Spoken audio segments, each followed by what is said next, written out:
Welcome to my video on a important Python Tkinter project. इस video में हम cafeteria management system के लिए एक पाइथन टीके इंटर प्रोग्राम राइट करेंगे, जिसके लिए हम VS कोड को एज अ एडिटर यूज करेंगे और हम माई एसक्यूएल डेटाबेस को डेटा को मैनिपुलेट करने के लिए यूज करेंगे। तो आप सबसे पहले किसी भी जगह किसी भी नेम से एक फोल्डर क्रिएट करेंगे अपने सिस्टम के अंदर। जैसा कि यहाँ पे मेरे पास कुछ क्रिएटेड फोल्डर्स मौजूद हैं, ठीक है।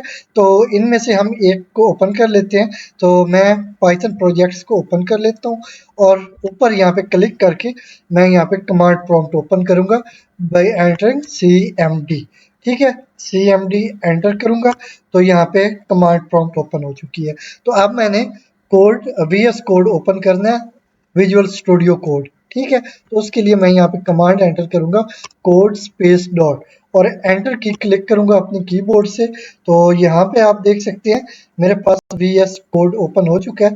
तो यहाँ पे पहले से एक फाइल ओपन है, मैं इसको क्लोज करता हूँ। तो इसको मैंने यहाँ से क्लोज कर दिया, ठीक है। तो अब यहाँ से एक्सप्लोरर में जाते हैं। तो ये कुछ एग्जिस्टिंग फाइल्स हैं, लेकिन हमने यहाँ पे न्यू फाइल क्रिएट करनी है।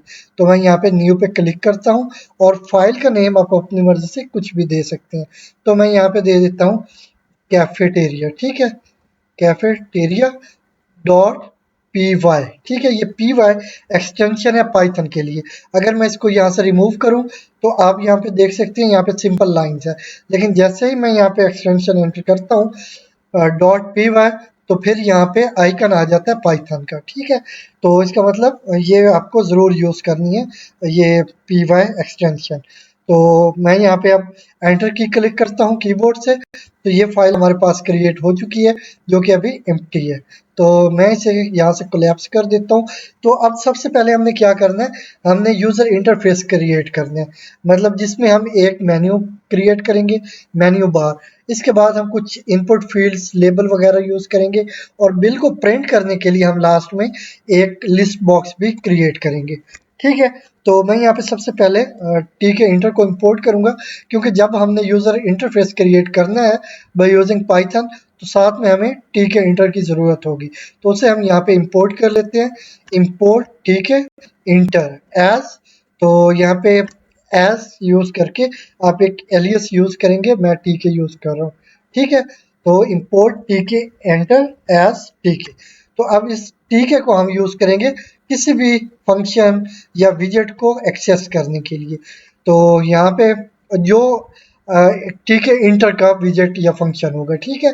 तो अब यहाँ पे मैं एक क्लास क्रिएट कर लेता हूँ। तो क्लास का नेम आप कुछ भी रख सकते हैं, मैं यही नेम दे देता हूँ कैफेटेरिया, ठीक है। सॉरी, पहले क्लास कीवर्ड आपको यूज़ करना है और फिर आप क्लास का कुछ भी नेम रख सकते हैं अपनी मर्जी से। तो वैसे बेटर ये होता है कि ये रिलेट करे आपके प्रोजेक्ट से। तो यहाँ पे कैफेटेरिया मैंने एंटर किया क्लास नेम। तो अब मैं यहाँ पे कंस्ट्रक्टर डिफाइन करूंगा और उसे इनिशियलाइज करवाऊंगा। तो यहाँ पे डेफ कीवर्ड यूज किया जाता है जब भी आप कंस्ट्रक्टर को या किसी फंक्शन को डिफाइन करने जा रहे हो, तो आपको डेफ कीवर्ड यूज करना होता है। तो def double underscore init, फिर डबल अंडरस्कोर और इसके बाद पेयर ऑफ पैरेंथेसिस। तो ये यूज करने के बाद यहाँ पे आपको सेल्फ और एक इंस्टेंस वेरिएबल का name as a parameter pass करने हैं। तो कॉमनली हम यहाँ पे रूट यूज करते हैं, आप इंस्टेंस वेरिएबल कोई भी नेम से यूज कर सकते हैं, ठीक है। तो इसके बाद फिर से यहाँ पे कॉलन यूज करेंगे। तो अब नेक्स्ट चलते हैं, यहाँ पे मैं पहले तो ऑब्जेक्ट क्रिएट कर लेता हूँ। तो उससे पहले भी मैं रूट विंडो क्रिएट करूँगा, ठीक है। तो यहाँ पे रूट, सॉरी, रूट डिफाइन करना है मैंने, रूट, और इसके बाद यहाँ पे क्रिएट करना है बाय यूजिंग टीके, क्योंकि टीके हमारा एलियस है। तो टीके डॉट, अब ये विजेट हमने यूज करना है टीके, ओके। तो अब ये हम इस तरह से एक रूट विंडो क्रिएट करेंगे। इसके बाद हमने ऑब्जेक्ट क्रिएट करना। तो आप पहले एक वेरिएबल डिक्लेयर करेंगे, किसी भी नेम से कर सकते हैं, मैंने ओबीजे या आप इसे ऑब्जेक्ट पढ़ सकते हैं। तो ये मैंने यहाँ पे डिक्लेयर किया और अब मैं यहाँ पे क्लास नेम दूंगा जो कि है कैफेटेरिया, ठीक है, कैफेटेरिया। और इसमें मैं रूट को एज अ पैरामीटर पास करूंगा। तो ये हमारा एक ऑब्जेक्ट क्रिएट हो चुका है। अब हमने क्या करना है, मेन लूप को एक्सेस करना है बाय यूजिंग रूट ठीक है, रूट डॉट मेन लूप। तो अब ये मेन लूप क्या है, हमारे जितने भी इवेंट्स होते हैं प्रोजेक्ट या हमारे प्रोग्राम में, उनको हैंडल करने के लिए हम मेन लूप यूज करते हैं। जैसा कि अदर लैंग्वेजेस में आपके पास या सी प्लस प्लस की हम बात करें, आई होप वो आप पढ़ चुके होंगे, उसकी आपको अच्छे से प्रैक्टिस भी होगी। तो वहां पे आप यूज करते हैं मेन का फंक्शन, ठीक है, वो जितने भी इवेंट्स आते हैं वो उनको हैंडल करता है। तो इसी तरह यहाँ पे मेन लूप यूज की जाती है, ठीक है। तो आपके जितने इवेंट्स हैं या आप यूजर इंटरफेस के साथ डील कर रहे हैं, उसके इनपुट्स को आपने हैंडल करना है, तो उन सब के लिए भी यही मेन लूप फंक्शन या मेथड यूज होगा। तो चलते हैं नेक्स्ट। अब जो हमने यहाँ पे इंस्टेंस वेरिएबल क्रिएट या डिक्लेयर किया था, इसको हम इनिशियलाइज कर लेते हैं। तो वो कैसे करेंगे, सेल्फ डॉट रूट, ठीक है, और इसको हम इनिशियलाइज करेंगे रूट के साथ। तो यहाँ तक हमारा हो गया। मैं अब देख लेता हूँ, कंट्रोल प्लस एस से इसे सेव करते हैं जो भी कोड हमने राइट किया है। तो एक आउटपुट मैं आपको शो करवाना चाहता हूँ। इसको एग्जीक्यूट किया तो यहाँ पे एक छोटी सी यूजर इंटरफेस विंडो आपके सामने है, लेकिन इसका साइज काफी कम है। तो हमें क्या चाहिए कि जो हमारी ये यूजर इंटरफेस या रूट विंडो है, इसका साइज मतलब इसकी हाइट एंड विड्थ वो जो हमारी स्क्रीन या डिवाइस की विड्थ और हाइट है उसके अकॉर्डिंग होना चाहिए, ठीक है। तो यहाँ पे मैं कर लूँगा।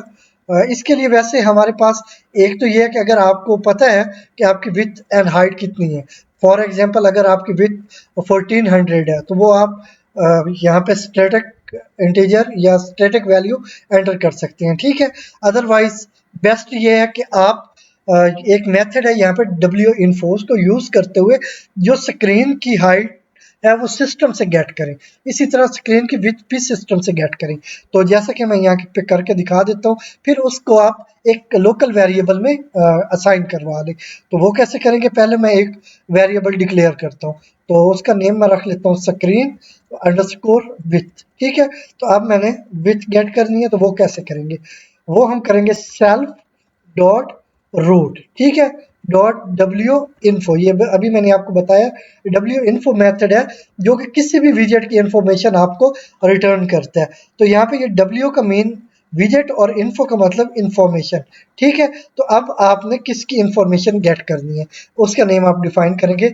हमने यहाँ पे स्क्रीन की जो विड्थ है उसकी इंफॉर्मेशन गेट करनी है कि उसकी विड्थ कितनी है, ठीक है। तो यहाँ पे आप डिफाइन कर देंगे स्क्रीन विड्थ।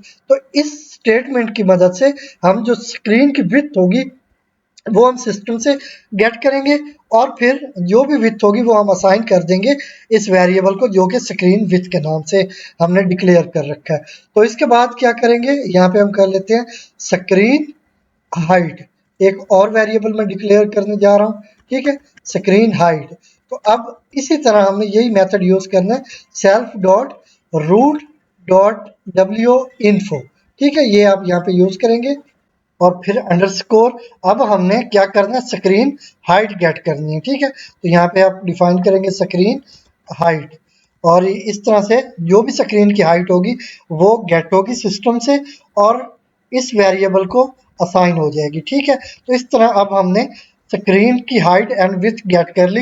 वैसे बेस्ट प्रैक्टिस यही है कि आप ये मेथड यूज करें, क्योंकि अगर यही प्रोग्राम आपको किसी दूसरे सिस्टम में रन करना है या एग्जीक्यूट करना है, तो वहां पे आपको प्रॉब्लम आएगी अगर आपने स्टैटिक कोड किया हुआ है। मतलब अगर आपने 1400 डिफाइन किया हुआ है स्टैटिक कोड में, लेकिन जो आप किसी और सिस्टम पे उसको रन करते हैं तो उसकी 1500 होती है, तो फिर वो आपकी स्क्रीन के अकॉर्डिंग फिट नहीं आएगी, ठीक है। इसलिए ये बेस्ट मेथड है कि आप सिस्टम से ही जो आपकी स्क्रीन की विड्थ या हाइट है वो गेट करें, तो फिर आप किसी भी सिस्टम पे इसको एग्जीक्यूट करवाएंगे तो वो उसके स्क्रीन की विड्थ एंड हाइट के अकॉर्डिंग सेट हो जाएगी, ठीक है। तो ये बेस्ट प्रैक्टिस है, आप इसी को यूज करें। तो इसके बाद हम चलते हैं, अब इसको हम पोजीशन इसकी सेट करेंगे।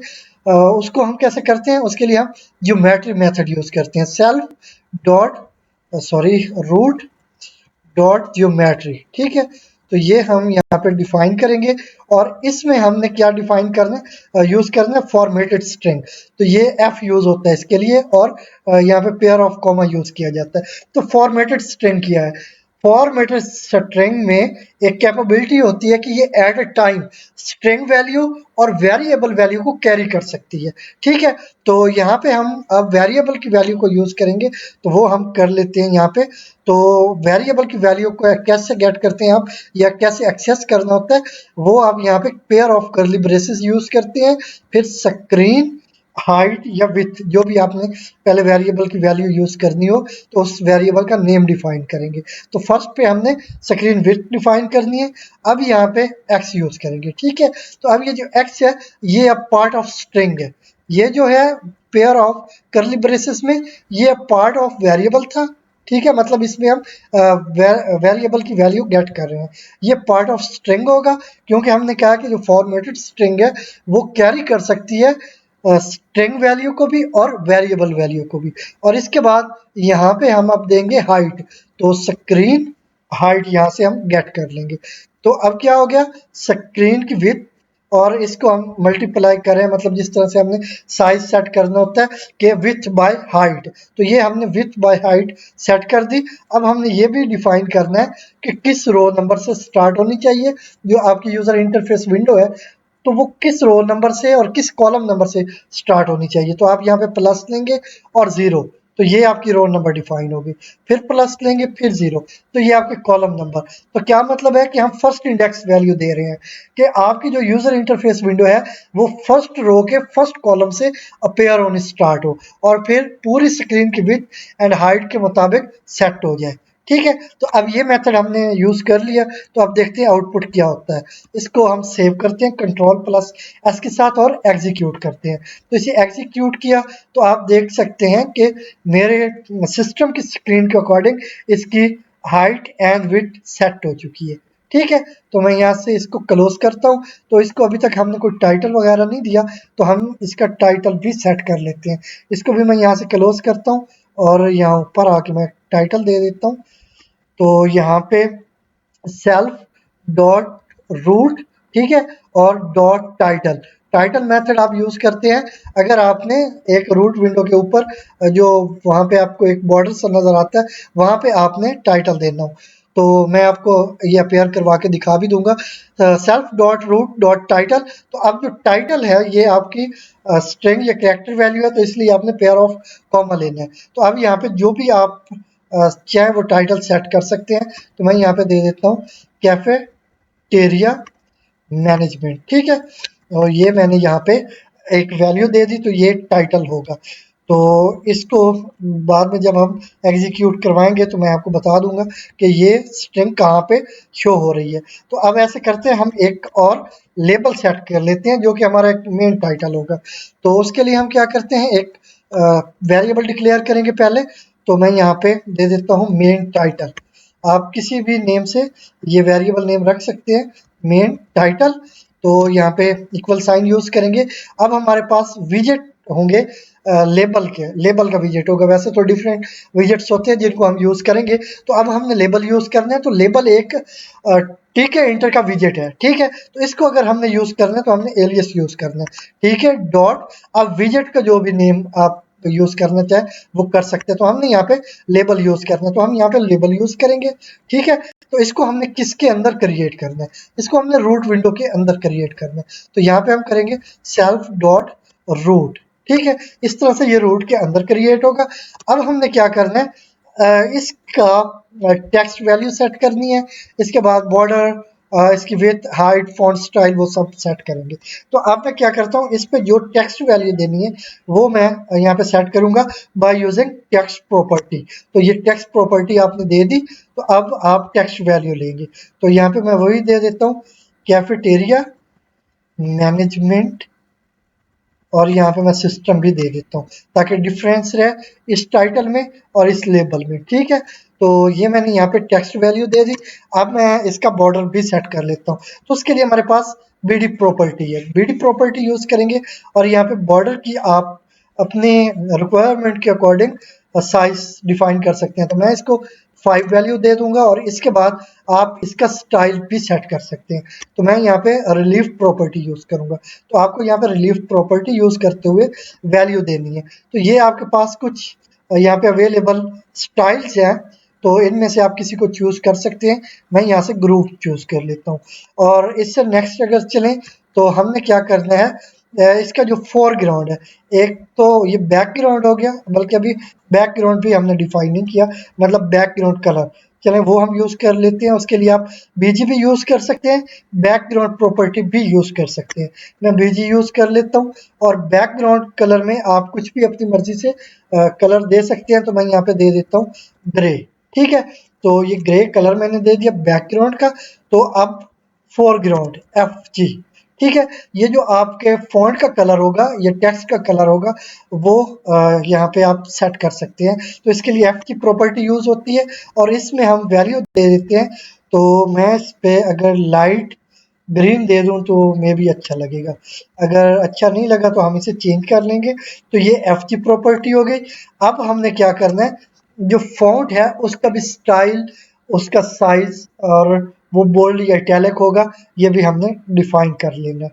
तो यहाँ पे हम फॉन्ट प्रॉपर्टी यूज करेंगे। अगर आप ये नहीं करेंगे तो जो इसका बाय डिफॉल्ट साइज होगा वो सेट होगा। ठीक है, तो यहाँ पे फॉन्ट प्रॉपर्टी यूज की।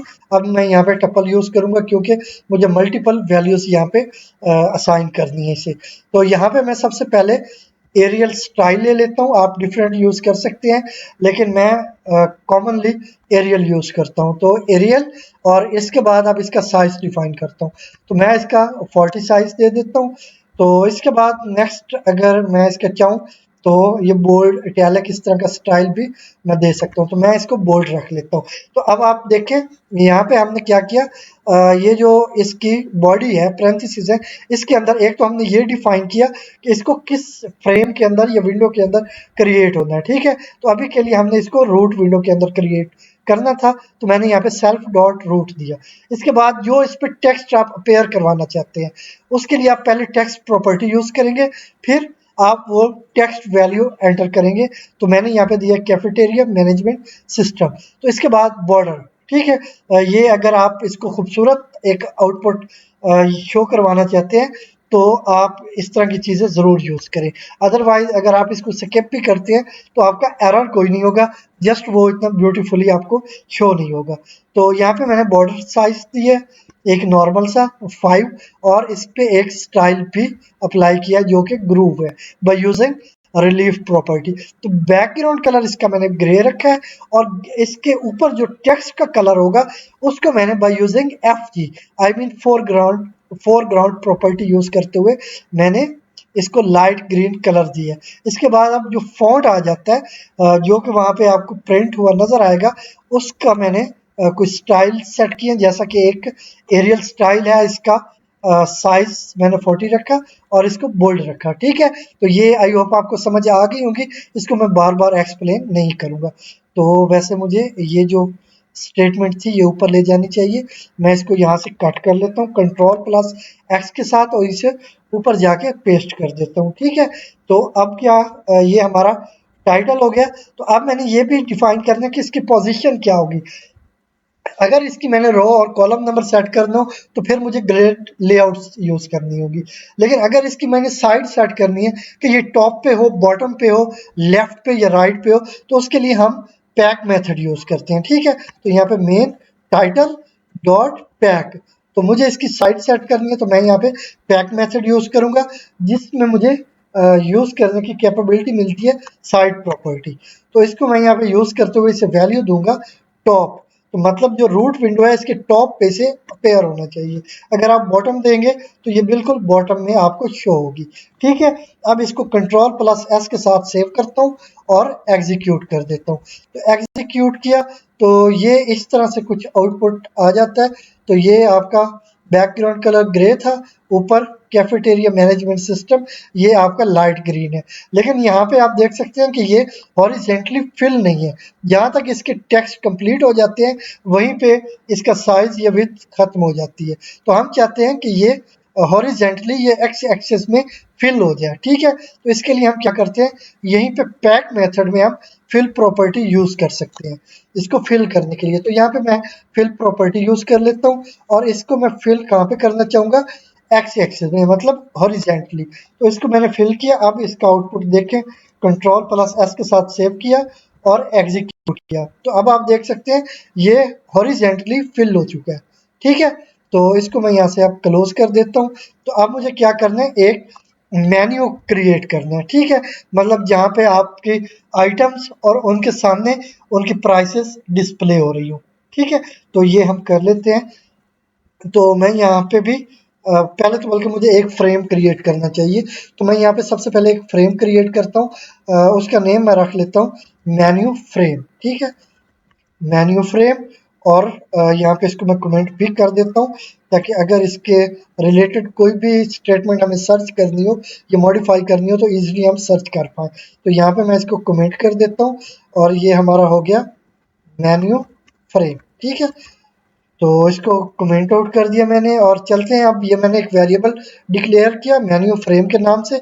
अब मैंने एक फ्रेम क्रिएट करना है, तो वो क्योंकि ठीक है इंटर का विजेट है इसलिए हम ठीक है यूज करेंगे और डॉट इस विजेट को एक्सेस करने के लिए।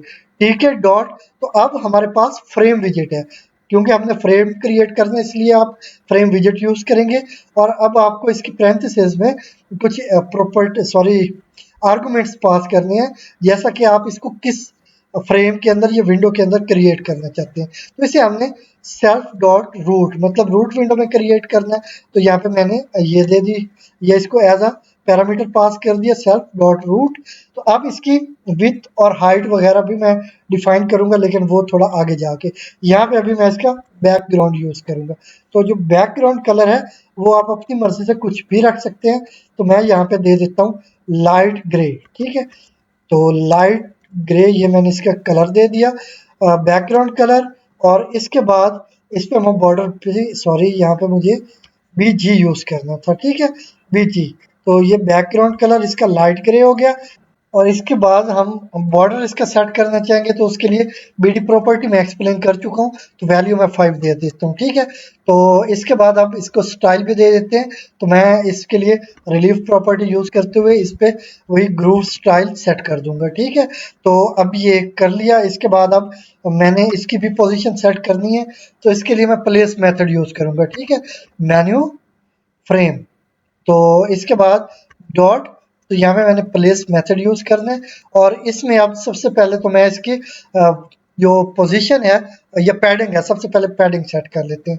ठीक है, तो इसकी मैं पैडिंग हॉरिजेंटली या एक्स एक्सिस के लिए पैडिंग सेट करूंगा। तो वो मैं यहाँ पे एक्स प्रॉपर्टी यूज करता हूँ और इसे पैडिंग में दे देता हूँ 20। ठीक है, और वाई मतलब वर्टिकली पैडिंग में इसे दे देता हूँ, वो मैं दे देता हूँ इसको 30।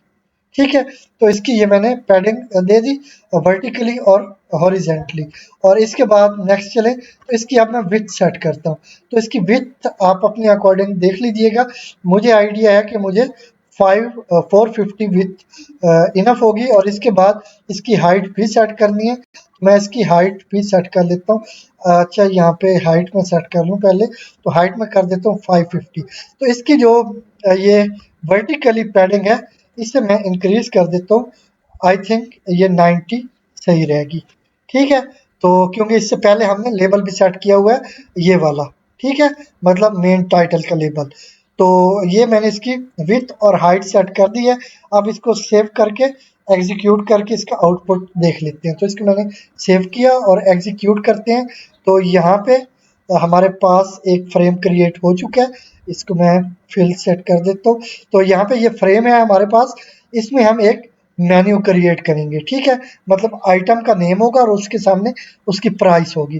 तो इसको मैं यहाँ से क्लोज करता हूँ और इसको भी मैं यहाँ से क्लोज करता हूँ। तो अब मैंने क्या करना है, मैंने फ्रेम के अंदर एक और लेबल क्रिएट करना है जो कि प्रिंट करवाएगा कि ये मेन्यू है। ठीक है, मतलब उस पर मेन्यू टाइप करवाएंगे। तो इसके लिए मैं यहाँ पे करता हूँ मेन्यू लेबल। ठीक है, मेन्यू लेबल ये मैं वेरिएबल नेम रख लेता हूँ। और इसके बाद अब यहाँ पे हमने टीके डॉट लेबल, क्योंकि हमने लेबल यूज करना है। और इसको अब किस फ्रेम के अंदर या विंडो के अंदर क्रिएट करना है, तो अब इसको हमने मेन्यू फ्रेम के अंदर क्रिएट करना है। ठीक है, तो यहाँ पे आ गया मेन्यू फ्रेम। और इसके बाद ये अब मेन्यू फ्रेम जो अभी क्रिएट हमने किया उसके अंदर क्रिएट होगा। और इससे नेक्स्ट चलें, तो अब हमने क्या करना है, इसका बैकग्राउंड कलर हम सेट कर लेते हैं। ठीक है, तो बीजी, तो यहाँ पे मैं यूज़ कर लूँगा बैकग्राउंड। तो इसको मैं दे देता हूँ कलर ग्रे। ठीक है, तो बैकग्राउंड कलर ग्रे, और इसका जो होगा फोरग्राउंड कलर, उसके लिए FG प्रॉपर्टी यूज़ करते हैं, और फोरग्राउंड कलर में मैं दे देता हूँ वही लाइट ग्रीन ही दे देता हूँ मैं, लाइट ग्रीन। और इससे नेक्स्ट चलें तो इसका मैं बॉर्डर भी सेट कर देता हूँ बीडी प्रॉपर्टी यूज करते हुए, और 3 वैल्यू देता हूँ। और अब इस पे स्टाइल भी सेट कर देता हूँ रिलीफ। ठीक है, रिलीफ प्रॉपर्टी को यूज करते हुए इस पे स्टाइल दे देता हूँ, वही ग्रूव दे देता हूँ। तो अब ये मैंने इसका बॉर्डर, फोरग्राउंड कलर, और इसके बाद ये इसका बॉर्डर साइज, बैकग्राउंड कलर हो गया, और स्टाइल भी हो गया। तो इसके बाद मुझे फॉन्ट प्रॉपर्टी यूज करते हुए इसका फॉन्ट स्टाइल भी सेट कर लेना है। तो मैं यहाँ पे फॉन्ट स्टाइल दे देता हूँ एरियल। तो एरियल के बाद इसका जो साइज है वो मैं ले लेता हूँ जस्ट 30। ओके, और 30 के बाद अब यहाँ पे मैं इसको बोल्ड रख लेता हूँ। ठीक है, बोल्ड। तो यहाँ पे आप देखेंगे मैंने कुछ के साथ यहाँ पे pair of double comma use किया है, क्योंकि ये एक स्ट्रिंग वैल्यू है। ठीक है, लेकिन यहाँ पे 30 के साथ मैंने कॉमा यूज नहीं किया क्योंकि ये न्यूमेरिक वैल्यू है।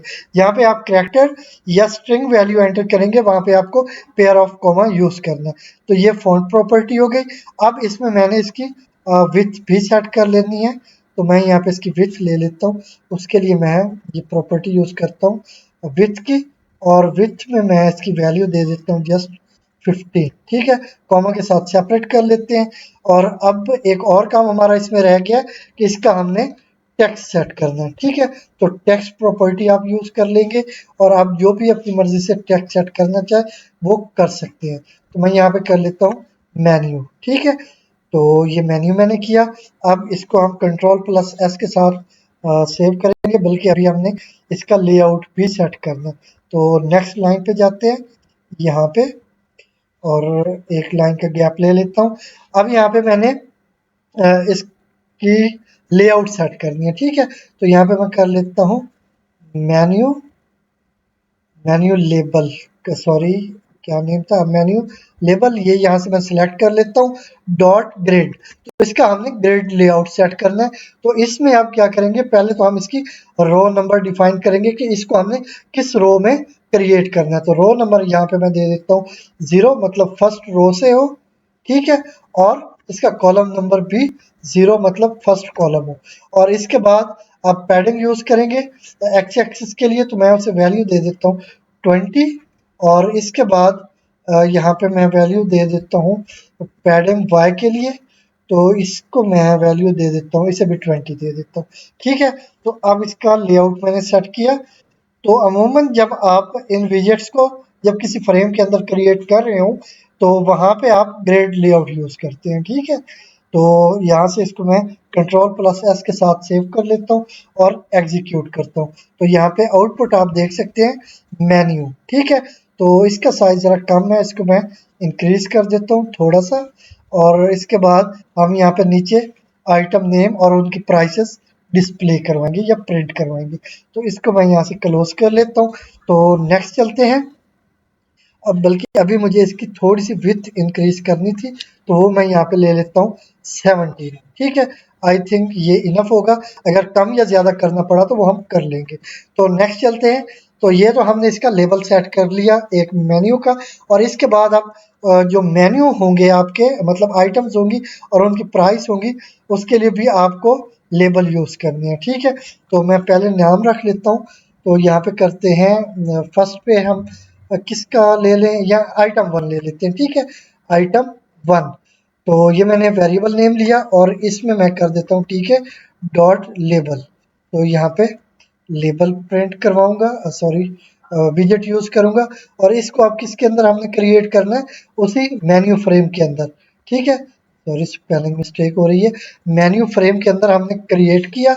और इसके बाद फिर हमने क्या करना है, उसी तरह हमने इसके बॉर्डर वगैरह सेट करने हैं। तो मैं ऐसे करता हूँ आपका टाइम सेव करने के लिए, यहाँ से इस सारे प्रोसेस को कॉपी कर लेता हूँ। ठीक है, तो कहाँ तक कॉपी करता हूँ, ये बैकग्राउंड कलर तक, इसमें थोड़ी मॉडिफिकेशन है वो मैं कर लेता हूँ। Ctrl+C के साथ कॉपी किया, और इसे मैं यहाँ पे पेस्ट कर देता हूँ। ठीक है, तो अब इस पे क्या डिफाइन किया हुआ है वो मैं आपको बता देता हूँ। एक तो यहाँ से हम इसकी विड्थ हटा देंगे। ठीक है, इसकी हमें यहाँ पे ज़रूरत नहीं होगी। जो इसका बैकग्राउंड कलर है वो हम सेम कर देते हैं जो इसका फ्रेम का बैकग्राउंड कलर है। ठीक है, तो पहले तो क्योंकि हमने एक ऊपर टाइटल सेट करना था इसलिए हमने बैकग्राउंड कलर डिफरेंट दिया हुआ था। अब यहाँ पे हम ले लेते हैं लाइट ग्रे। ठीक है, तो क्योंकि हमारा बैकग्राउंड कलर लाइट ग्रे था फ्रेम का, इसलिए मैं लेबल का बैकग्राउंड कलर भी लाइट ग्रे ले रहा हूँ और इसका फोरग्राउंड जो कलर है वो रिमूव कर देता हूँ ताकि जो भी बाय डिफ़ॉल्ट है, क्योंकि ब्लैक कलर वो बाय डिफ़ॉल्ट होता है। ठीक है, तो वो इस पे अपेयर हो सके। तो इसके बाद ये जो टेक्स्ट है इसको मैं चेंज कर देता हूँ। अब यहाँ पे मैंने क्या करना है, मैं यहाँ पे कर लेता हूँ बर्गर। ठीक है, और इसके बाद ये हमारा बर्गर हो गया। और आप चाहें तो बिल्कुल इसी के सामने आप कुछ और वैल्यू दे सकते हैं, या चाहें तो आप, बल्कि हम ना डिफरेंट कॉलम नंबर यूज़ कर लेंगे, वो आपके लिए इजी भी होगा और बेटर वे भी वही होगा। तो ये हमने टेक्स्ट सेट कर लिया बर्गर, और इसका साइज वही 3 है, बल्कि इसका ना बॉर्डर हम रिमूव कर देते हैं। ठीक है, इसका बॉर्डर भी मैंने रिमूव कर दिया। तो जब बॉर्डर रिमूव किया तो इसका स्टाइल भी रिमूव हो जाएगा।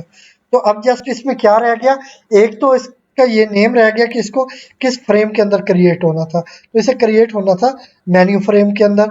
इसका बैकग्राउंड कलर मैंने लाइट ग्रे सेट किया और इस पे टेक्स्ट मैंने बर्गर दे दिया और इस पे फॉन्ट स्टाइल वगैरह मैंने अप्लाई कर दिया। लेकिन इसको मैं थोड़ा सा इंक्रीज कर दूंगा और 20 कर दूंगा, सॉरी डिक्रीज कर दूंगा। ठीक है, तो अब इसका मैंने फिर से लेआउट सेट करना है। तो आइटम 1.ग्रिड, तो ग्रिड को यूज करूंगा और इसके बाद अब इसकी रो नंबर मैंने डिफाइन करनी है। तो ये फर्स्ट रो में ही होगा। ठीक है, तो क्या, बल्कि ये अब सेकंड रो में होगा, क्योंकि फर्स्ट रो में तो हमने ये टाइटल सेट किया हुआ है मेन्यू का। तो ये अब क्या होगा सेकंड रो में। तो यहाँ पे 1 दूंगा और इसका कॉलम नंबर जो है वो फर्स्ट कॉलम होगा। और इसके बाद इसकी पैडिंग भी सेट कर लेते हैं, पैड एक्स, और इसको मैं वैल्यू दे देता हूँ 20। ठीक है, और पैड वाई, इसको मैं वैल्यू दे देता हूँ 20। तो ये हमारा एक लेबल क्रिएट होगा जिसपे प्रिंट होगा बर्गर। तो यहाँ पे अब मैं इसको कंट्रोल प्लस एस के साथ सेव करता हूँ और एग्जीक्यूट करता हूँ। तो ये बर्गर आ चुका है। ठीक है, तो ये अभी सेंटर में आ रहा है, लेकिन जब हम एक और यहाँ पे कॉलम नंबर डिफाइन करेंगे तो ये पीछे मूव कर जाएगा। तो यह इसकी पोजीशन सेट हम कर लेंगे। तो एक चीज़ और यहाँ पे आप नोटिस करें कि यहाँ पे इसका विड्थ ज़्यादा हो चुकी है, तो हम एक वैल्यू कम कर देंगे। तो इसको मैं सॉरी क्लोज करता हूँ, टर्मिनल को भी क्लोज करता हूँ, और यहाँ पे जो इसकी विड्थ डिफाइन की थी मेन्यू के बैकग्राउंड की, सॉरी मेन्यू की, वो मैं 16 कर देता हूँ। तो अब इसके बाद क्या हम करने जा रहे थे, एक तो यहाँ पे रो नंबर सेकंड है और कॉलम नंबर 1 है। ठीक है, ये हमने एक क्रिएट कर लिया। अब इसके सामने हमने प्राइस सेट करनी है। ठीक है, तो यहाँ पे मैं कॉलम भी ले लेता हूँ। तो अब इसके सामने हमने प्राइस डिफाइन करनी है। तो मैं क्या करता हूँ, इसी को मैं कर लेता हूँ कंट्रोल प्लस सी के साथ कॉपी, ताकि आपका टाइम सेव हो, और पेस्ट कर देता हूँ। तो अब जस्ट इसमें हमने थोड़ी सी मॉडिफिकेशन करनी है। तो ये आइटम 1 थी, तो यहाँ पे मैं कर देता हूँ प्राइस 1। ठीक है, इसको भी कर देता हूँ प्राइस 1। तो ये प्राइस 1 हो गया, और इसके बाद इस पे हम प्राइस सेट करेंगे। तो बर्गर की आप अपने अकॉर्डिंग जितनी प्राइस सेट करना चाहें वो कर सकते हैं। तो मैं करता हूँ 150। ओके, बाकी सब सेम रहेगा। जस्ट अब थोड़ी सी चेंजेस और करनी है कि इसको हमने कॉलम नंबर 2 में डिफाइन करना है। ठीक है, तो यहाँ पे कॉलम 1 कर देता हूँ। पहले कॉलम सेकंड रो के फर्स्ट कॉलम में लेबल आ रहा था जिसमें बर्गर टाइप हुआ था। ठीक है, अब क्या हो रहा है, फर्स्ट रो, अब रो सेम है, सॉरी सेकंड रो सेम है, लेकिन कॉलम अब चेंज हो चुका है। ठीक है, तो अब इसको मैं कंट्रोल प्लस एस के साथ सेव करके एग्जीक्यूट करवाऊं, तो आप आउटपुट में देखेंगे यहाँ पे बर्गर है। तो कहाँ पे चला गया हमारा हमारी प्राइस। अच्छा, प्राइस तो हमने यहाँ पे सेट ही नहीं की। तो प्राइस कहाँ पे है, बल्कि हम टेक्स्ट तो सेट कर चुके हैं, मतलब इसकी प्राइस सेट कर चुके हैं। लेकिन अब प्रॉब्लम क्या आ रही है, अब ये समझे, ये जो मेन्यू की हमने विड्थ रखी है ये काफ़ी ज़्यादा थी। ठीक है, तो इसी के अकॉर्डिंग जो बाकी लेबल हैं वो अपनी विड्थ सेट कर रहे हैं, मतलब इतनी वो जितनी प्लेस, ये हमारा मेन्यू कहाँ पे है, हमारा मेन्यू, ये मेन्यू जितने स्पेस ये ले रहा है कॉलम, ये बाकी भी उसके अकॉर्डिंग खुद को सेट कर रहे हैं। ठीक है, तो अब इस प्रॉब्लम को हम सॉल्व कैसे करते हैं? हम चाहते हैं कि बाकी अपने अपने कॉलम में आए, मतलब उनका जो साइज है वो डिक्रीज हो जाना चाहिए। ठीक है, तो हम यहाँ पे कॉलम स्पैन प्रॉपर्टी यूज करते हैं, और अब मैं क्या करूँगा, टू कॉलम्स को मैं मर्ज कर दूंगा। ठीक है, अब मैं अगर सेव करूं इसको और एग्जीक्यूट करवाऊं, तो आप आउटपुट में देख सकेंगे कि हमारा आउटपुट जो है वो जो डिजायर्ड आउटपुट है वही है, मतलब बर्गर, और बर्गर के सामने अब प्राइस आ रही है। पहले क्या हो रहा था कि यहाँ से लेके यहाँ तक हमारा जो कॉलम था, बाकी जितने भी कॉलम थे वो अपनी प्लेस ऑक्युपाई कर रहे थे। ठीक है, तो अब मैंने क्या किया, इसको मैंने टू कॉलम्स में मर्ज कर दिया, ये जो मेन्यू था। तो अब इसकी वजह से जो बाकी हैं ये अपने आप को, मतलब इन्होंने अपनी स्पेस कम कर ली। अब ये यहाँ सेंटर तक आ रहे हैं। ठीक है, अब यहाँ पे इनका सेंटर बनता है, वहीं तक इनकी प्लेस होगी। तो अब इसी वजह से सामने 150 इसका प्रिंट हो चुका है। ठीक है, तो अगर ये आपके साथ इस तरह का इश्यू हो, तो आप देखिएगा कि कोई ऐसा विजेट तो नहीं है जो ज़्यादा स्पेस ऑक्युपाई कर रहा हो। ठीक है, तो अगर इस तरह का इश्यू हो तो आप कॉलम स्पैन प्रॉपर्टी को यूज़ करते हुए जितने कॉलम्स को मर्ज करना चाहें वो कर सकते हैं अपनी नीड के अकॉर्डिंग। तो अब हमारा बाकी प्रोसेस सेम है, मतलब पहले हमारा एक लेबल है, मैं ऐसे करता हूँ इसमें से ना स्पेस भी रिमूव कर देता हूँ। ठीक है, ताकि आपको पता चले कि ये एक ही सेट है, मतलब एक ही रो में आ रहे हैं। तो मैं इसको यहाँ से कॉपी करता हूँ। अब बाकी इसका प्रोसेस सेम है, जस्ट थोड़ी सी मॉडिफिकेशन होगी, वो हम करते जाएंगे और इसी को हम कॉपी पेस्ट करेंगे ताकि आपका टाइम सेव होता रहे। तो अब ये आइटम 2 है। ठीक है, यहाँ पे आइटम 2 करेंगे, बस एक ये मॉडिफिकेशन हमने करनी है, और इसके साथ प्राइस भी 2 होगी। ठीक है, तो आप वैसे डिफरेंट थीम यूज कर सकते हैं। तो यहाँ पे मैंने प्राइस 2 कर दी। तो अब पहले बर्गर था, अब मैं यहाँ पे कर लेता हूँ, आप कुछ भी और कर सकते हैं, शवारमा कर लें। ठीक है, तो यहाँ पे शवारमा कर लेते हैं, और इसके बाद इसकी प्राइस जो है वो मैं 120 कर देता हूँ। और ठीक है, सॉरी, मैंने पहले वाले को चेंज कर दिया। चलें ठीक है, पहले वाला अब शवारमा हो गया और सेकंड वाला अब हमारा बर्गर हो गया। ठीक है, तो अब क्या होगा, इनकी प्लेस में चेंज कर देता हूँ, मतलब रो नंबर। अब ये क्या होगा, थर्ड रो में होंगे। ठीक है, ये जो अब बर्गर है, पहले बर्गर वैसे हमारे सेकंड रो में आ रहे थे, लेकिन अब हमने एक्सीडेंटली इनको रिमूव कर दिया, लेकिन कोई बात नहीं। अब ये जो शवारमा है ये अब पहली रो में आ रहा होगा। ठीक है, और जो बर्गर है ये हमारा सेकंड रो में चला जाएगा। आपने इसके साथ कंफ्यूज नहीं होना।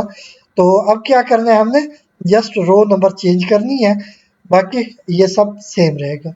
ठीक है, तो इसको अब मैं सेव करता हूँ और एग्जीक्यूट करके आपको आउटपुट दिखा देता हूँ। तो अब ये शवारमा है, इसके स्पेलिंग में भी इनकरेक्ट है, चलें आप ठीक कर लीजिएगा।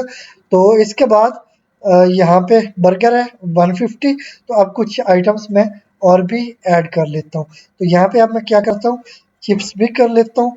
तो इसी को मैं यहाँ पे आके पेस्ट कर दूंगा कंट्रोल प्लस वी के साथ, और अब यहाँ पे ये हमारी आइटम नंबर 3 हो जाएगी। ठीक है, इसको भी मैं चेंज कर देता हूँ 3, और इसको भी 3 कर देते हैं, प्राइस 3 और प्राइस 3। तो अब इसमें चेंजेस क्या करनी है, एक तो आपने आइटम नेम चेंज कर देना है, चलिए वो कर देते हैं। तो आइटम नेम में रख लेता हूँ चिप्स। ठीक है, और इसकी प्राइस में कर देता हूँ 100, मतलब एक प्लेट होगी वो 100 की होगी। इसके बाद इसकी रो नंबर हमने चेंज करनी है, तो अब ये फोर्थ रो में होगा। ठीक है, तो यहाँ पे ये फोर्थ रो। तो अब ये चिप्स भी हमने ऐड कर ली। ठीक है, तो नेक्स्ट चलें। अब हमने एक आइटम और ऐड कर लेनी है, इसको मैं कंट्रोल प्लस वी के साथ पेस्ट करता हूँ, और अब यहाँ पे मैं ऐसे करता हूँ, कोई कोल्ड ड्रिंक वगैरह ऐड कर लेते हैं। ठीक है, तो यहाँ पे आइटम पहले 3 हो चुकी हैं, अब मैं 4 कर लेता हूँ, और यहाँ पे भी आइटम 4, यहाँ पे भी आइटम सॉरी प्राइस 4 कर लेते हैं। ठीक है, यहाँ पे भी प्राइस 4। तो ये अब आइटम 4 एंड प्राइस 4। अब इसका नेम मैं कर देता हूँ कोल्ड ड्रिंक। ठीक है, तो जो कोल्ड ड्रिंक होगी हमारी वो यहाँ पे हम प्रिंट करवा देते हैं कोल्ड ड्रिंक, और इसकी जो प्राइस है वो जस्ट हम 50 सेट कर लेते हैं। ठीक है, तो अब ये मैंने 4 कर ली। अब इसके रो नंबर मैं चेंज कर देता हूँ, तो यहाँ पे रो कर देता हूँ 4, मतलब ये 5th रो होगी। ठीक है, इसको वो वैल्यू 4 दे रहा हूँ, तो यहाँ पे भी 4 वैल्यू दे देता हूँ। तो इस तरह से अब ये 5th रो में होंगी। तो हम इसको एग्जीक्यूट करके देख लेते हैं क्या पूरी तरह ये सेट हो चुके हैं। इसको सेव करते हैं और एग्जीक्यूट कर देते हैं। तो आउटपुट में आप देख सकते हैं shawarma, burger, chips, cold drink. तो अभी भी मेरा ख्याल है एक आइटम हमें और ऐड कर देनी चाहिए। ठीक है, तो मैं इसको क्लोज कर देता हूँ और आइसक्रीम हम ऐड कर लेते हैं। तो मैं इसको नेक्स्ट लाइन पे ले जाता हूँ और पेस्ट करते हैं। अब यहाँ पे ये हमारी आइटम नंबर 5 हो जाएगी, या 5th आइटम। ठीक है, आइटम 5, और इसके बाद यहाँ पे प्राइस जो है वो भी 5 हो जाएगी, प्राइस 5, और यहाँ पे भी प्राइस 5।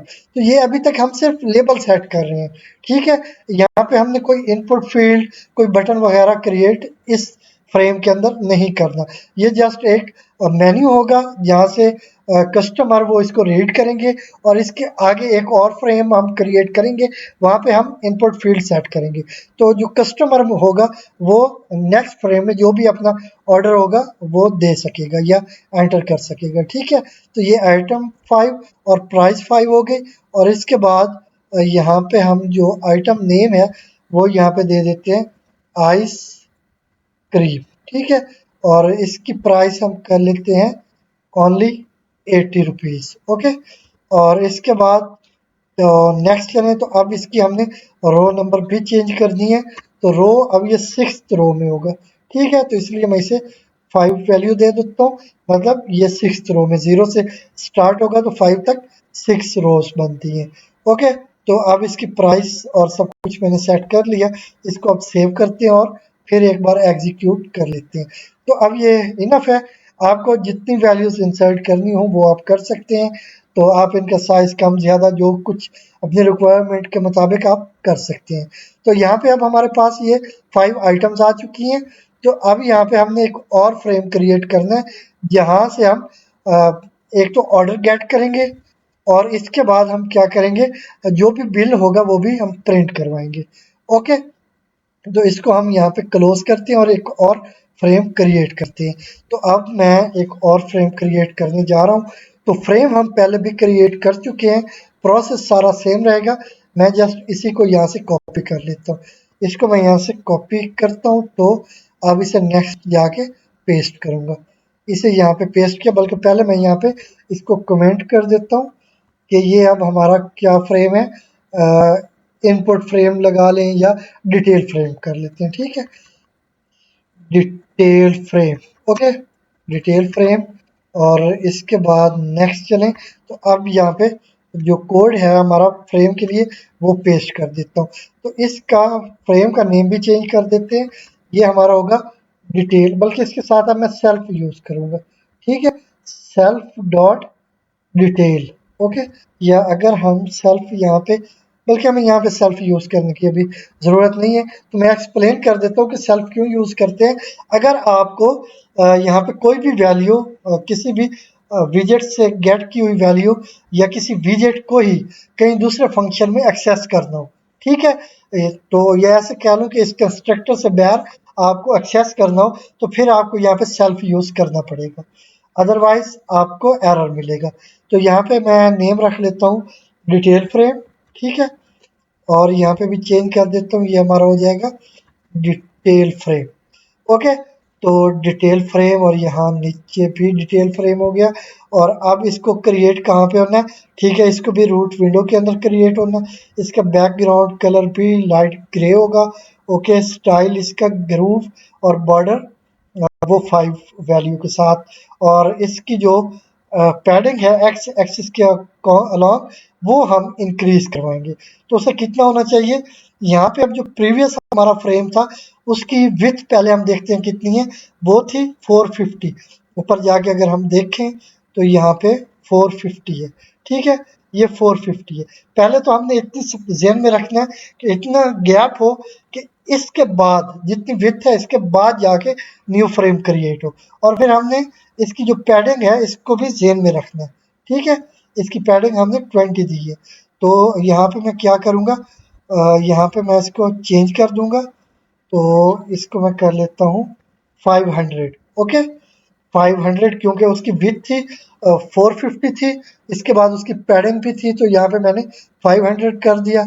वाई एक्सेस में इसकी या वर्टिकली पैडिंग सेम रखेंगे, लेकिन इसकी जो विड्थ है वो हम इंक्रीज कर देंगे। तो यहाँ पे मैं 750 कर देता हूँ और इसकी जो हाइट है वो सेम रहेगी। ओके, अब इसको मैं अगर सेव करूँ और एग्जीक्यूट करूं तो आप आउटपुट में देख सकते हैं कि ये एक फ्रेम क्रिएट हो चुका है और बिल्कुल एक परफेक्ट फ्रेम क्रिएट हुआ है, ठीक है। तो मतलब इसकी स्पेस भी बिल्कुल परफेक्ट है और ये ठीक जगह से। अलबत्ता थोड़ा सा आप इसका चाहें तो साइज इंक्रीज कर सकते हैं, लेकिन मेरे लिए ये इनफ है। तो हमें काफ़ी अच्छी आउटपुट मिल रही है या यूज़र इंटरफेस मिल रहा है। तो इसको हम क्लोज करते हैं, टर्मिनल को भी क्लोज करते हैं। तो अब हमने क्या करना है, इस फ्रेम के अंदर हमने कुछ काम करना है। तो पहले तो हम ऐसे करेंगे कि अब हमने ये चॉइसेस वहाँ पे शो करवानी है कि उसमें से आप या जो भी यूज़र है वो एक चॉइस एंटर कर सके। ये आप दो तरह से काम कर सकते हैं। एक कॉम्बो बॉक्स में भी कर सकते हैं कि आप उसमें वैल्यू दें, एक लिस्ट ओपन हो, उसमें से जो भी यूज़र है या कस्टमर है वो एक क्लिक करके उसे सेलेक्ट कर सके, ठीक है। और आगे उसकी क्वांटिटी कितनी चाहिए वो भी यूज़ कर सके। या आप सिंपल एंट्री फील्ड भी यूज़ कर सकते हैं, इनपुट फील्ड। उसमें फिर कस्टमर को नेम टाइप करना पड़ेगा आइटम का, ठीक है। तो हम ऐसा करते हैं, हम उसे ये फैसिलिटेट कर देते हैं कि उसे टाइप ना करना पड़े, जस्ट वो सिलेक्ट कर सके। तो उसके लिए हम क्या करते हैं, कॉम्बो बॉक्स यूज़ करते हैं। तो वो कॉम्बो बॉक्स हम कैसे यूज़ कर सकते हैं, उसके लिए हमें यहाँ पे पहले तो ठीक है इंटर से टीटीके को इंपोर्ट करना पड़ेगा, ठीक है। फ्रॉम टीके इंटर, सॉरी स्पेस होनी चाहिए, फ्रॉम टीके इंटर इंपोर्ट टीटीके, ठीक है। ये आप इंपोर्ट करेंगे। अब आप कॉम्बो बॉक्स को यहाँ पे यूज़ कर सकते हैं, ठीक है। तो मैं यहाँ पे कर लेता हूँ। अब यहाँ पे मुझे सेल्फ यूज़ करना होगा, क्योंकि इससे जो भी वैल्यू हम गेट करेंगे उसको हमने यूज़ करना है वहाँ पे इनपुट फील्ड में, सॉरी आगे एक फंक्शन में, ठीक है। तो यहाँ पे या आप ऐसे कहें कि इनपुट फील्ड की वैल्यू गेट करके हमने आगे फंक्शन में यूज़ करनी है। तो यहाँ पे मैं सेल्फ यूज़ करूँगा, सेल्फ डॉट कॉम्बो बॉक्स कर लेते हैं या कुछ भी नेम आप रख सकते हैं, मैं कॉम्बो कर लेता हूँ, ठीक है। तो इसके बाद यहाँ पे असाइनमेंट ऑपरेटर यूज़ करते हैं और अब टीटीके डॉट कॉम्बो बॉक्स, तो ये आप यहाँ पे विजेट यूज़ करेंगे और इसको आपने किसके अंदर क्रिएट करना है, इसको आप करेंगे डिटेल फ्रेम के अंदर, ठीक है। डिटेल फ्रेम के अंदर आप क्रिएट करेंगे और इसके बाद अब इसकी आप विड्थ सेट कर सकते हैं, इस पे आप वैल्यूज़ वगैरह सेट कर सकते हैं। तो हम पहले तो इसकी विड्थ यूज़ कर लेते हैं, ठीक है। तो विड्थ हम दे देते हैं इसको 20 और इस पे आप चाहें तो बॉर्डर यूज़ कर सकते हैं। मैं इस पे बॉर्डर सेट कर देता हूँ बाय यूजिंग, सॉरी इस पे बल्कि बॉर्डर में भी हम यूज़ नहीं कर सकते।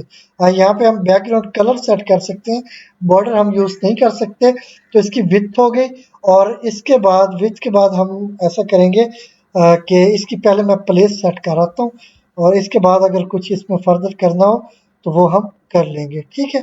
तो एक तो बल्कि हमें इसका इसकी पोजीशन सेट करने से पहले इसमें जो वैल्यूज हमने प्रिंट करवानी है वो भी हमें यहाँ पे शो करवानी है। तो हम यहाँ पे करेंगे सेल्फ डॉट कॉम्बो, ठीक है। और अब यहाँ पे हमने इस पे वैल्यूज को प्रिंट करवाना है। तो यहाँ पे हम देंगे वैल्यूज, सॉरी यहाँ पे कॉमा में देनी है वैल्यूज। तो अब कौन कौन सी वैल्यूज आप प्रिंट करवाना चाहते हैं तो वो मैं यहाँ पे टप्पल पास कर लेता हूँ क्योंकि मल्टीपल वैल्यूज है। तो फर्स्ट तो मैं दे देता हूँ बर्गर, ओके, ये शवारमा शवारमा। और इसके बाद अब सेकंड वैल्यू दूंगा, कॉमा के साथ इसे सेपरेट करेंगे।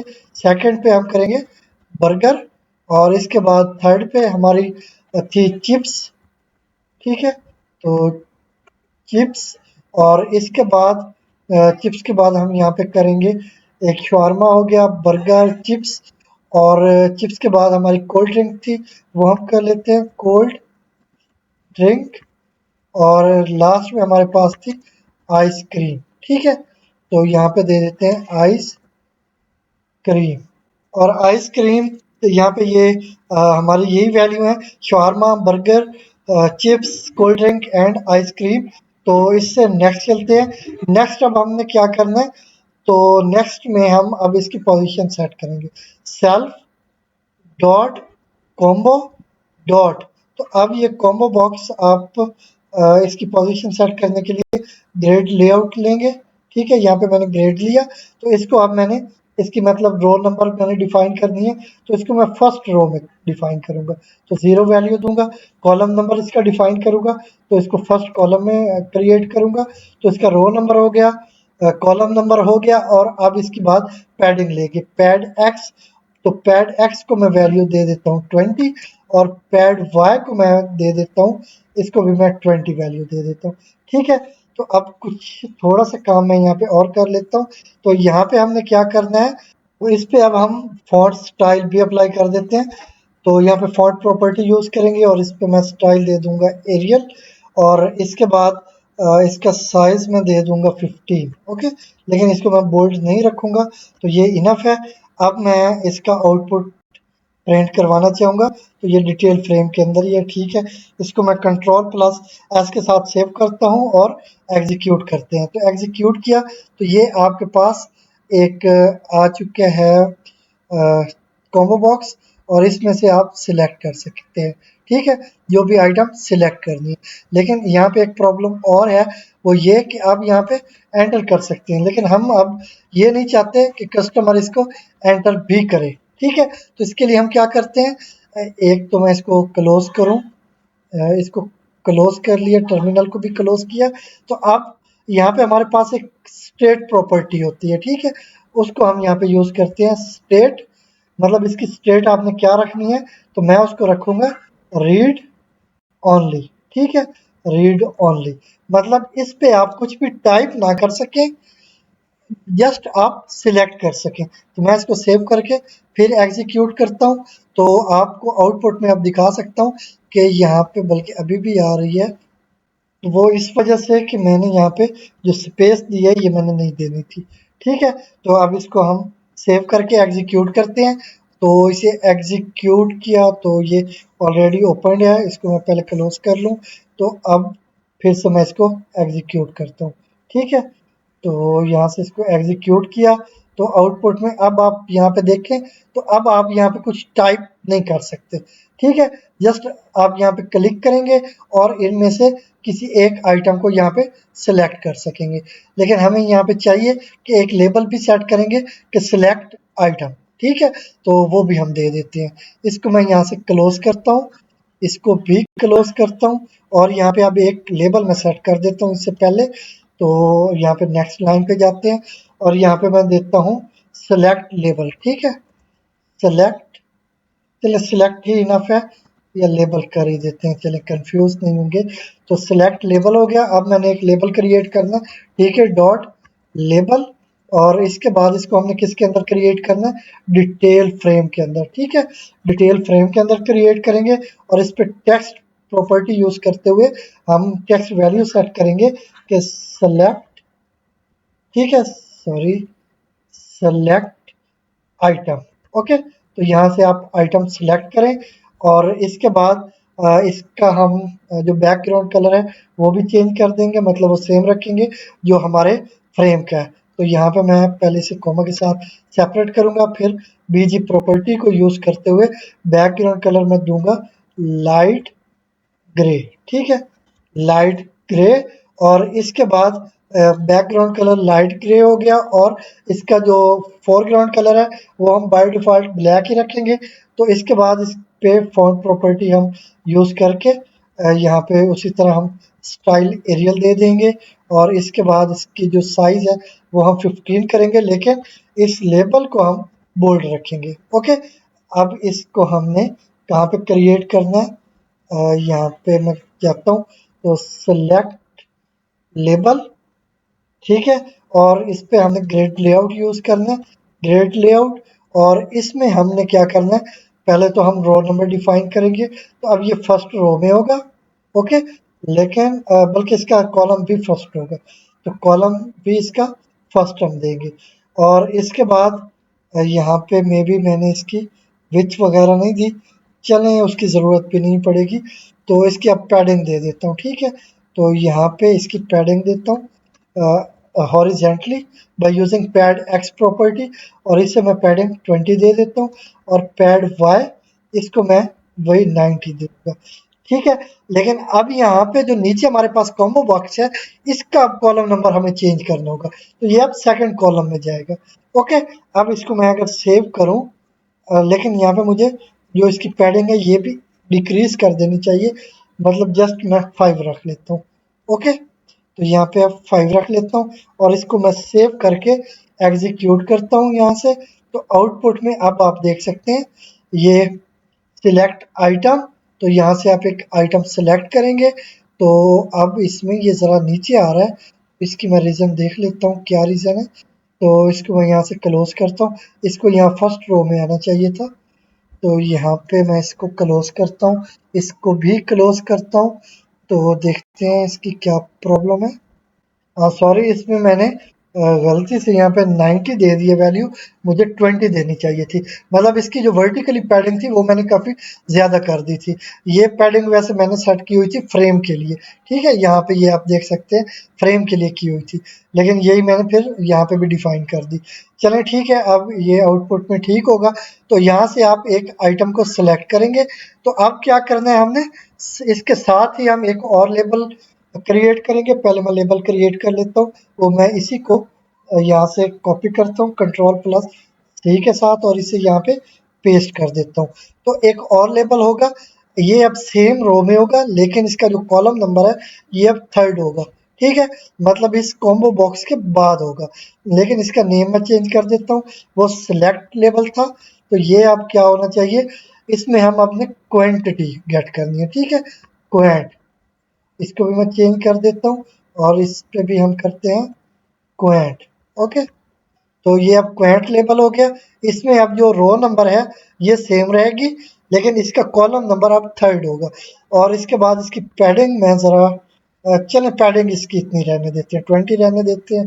और इसके बाद इसके सामने एक मैंने इनपुट फील्ड डिफाइन करनी है। तो इनपुट फील्ड कैसे करते हैं, तो यहाँ पे मैं वेरिएबल एक डिक्लेयर करूँगा, सेल्फ।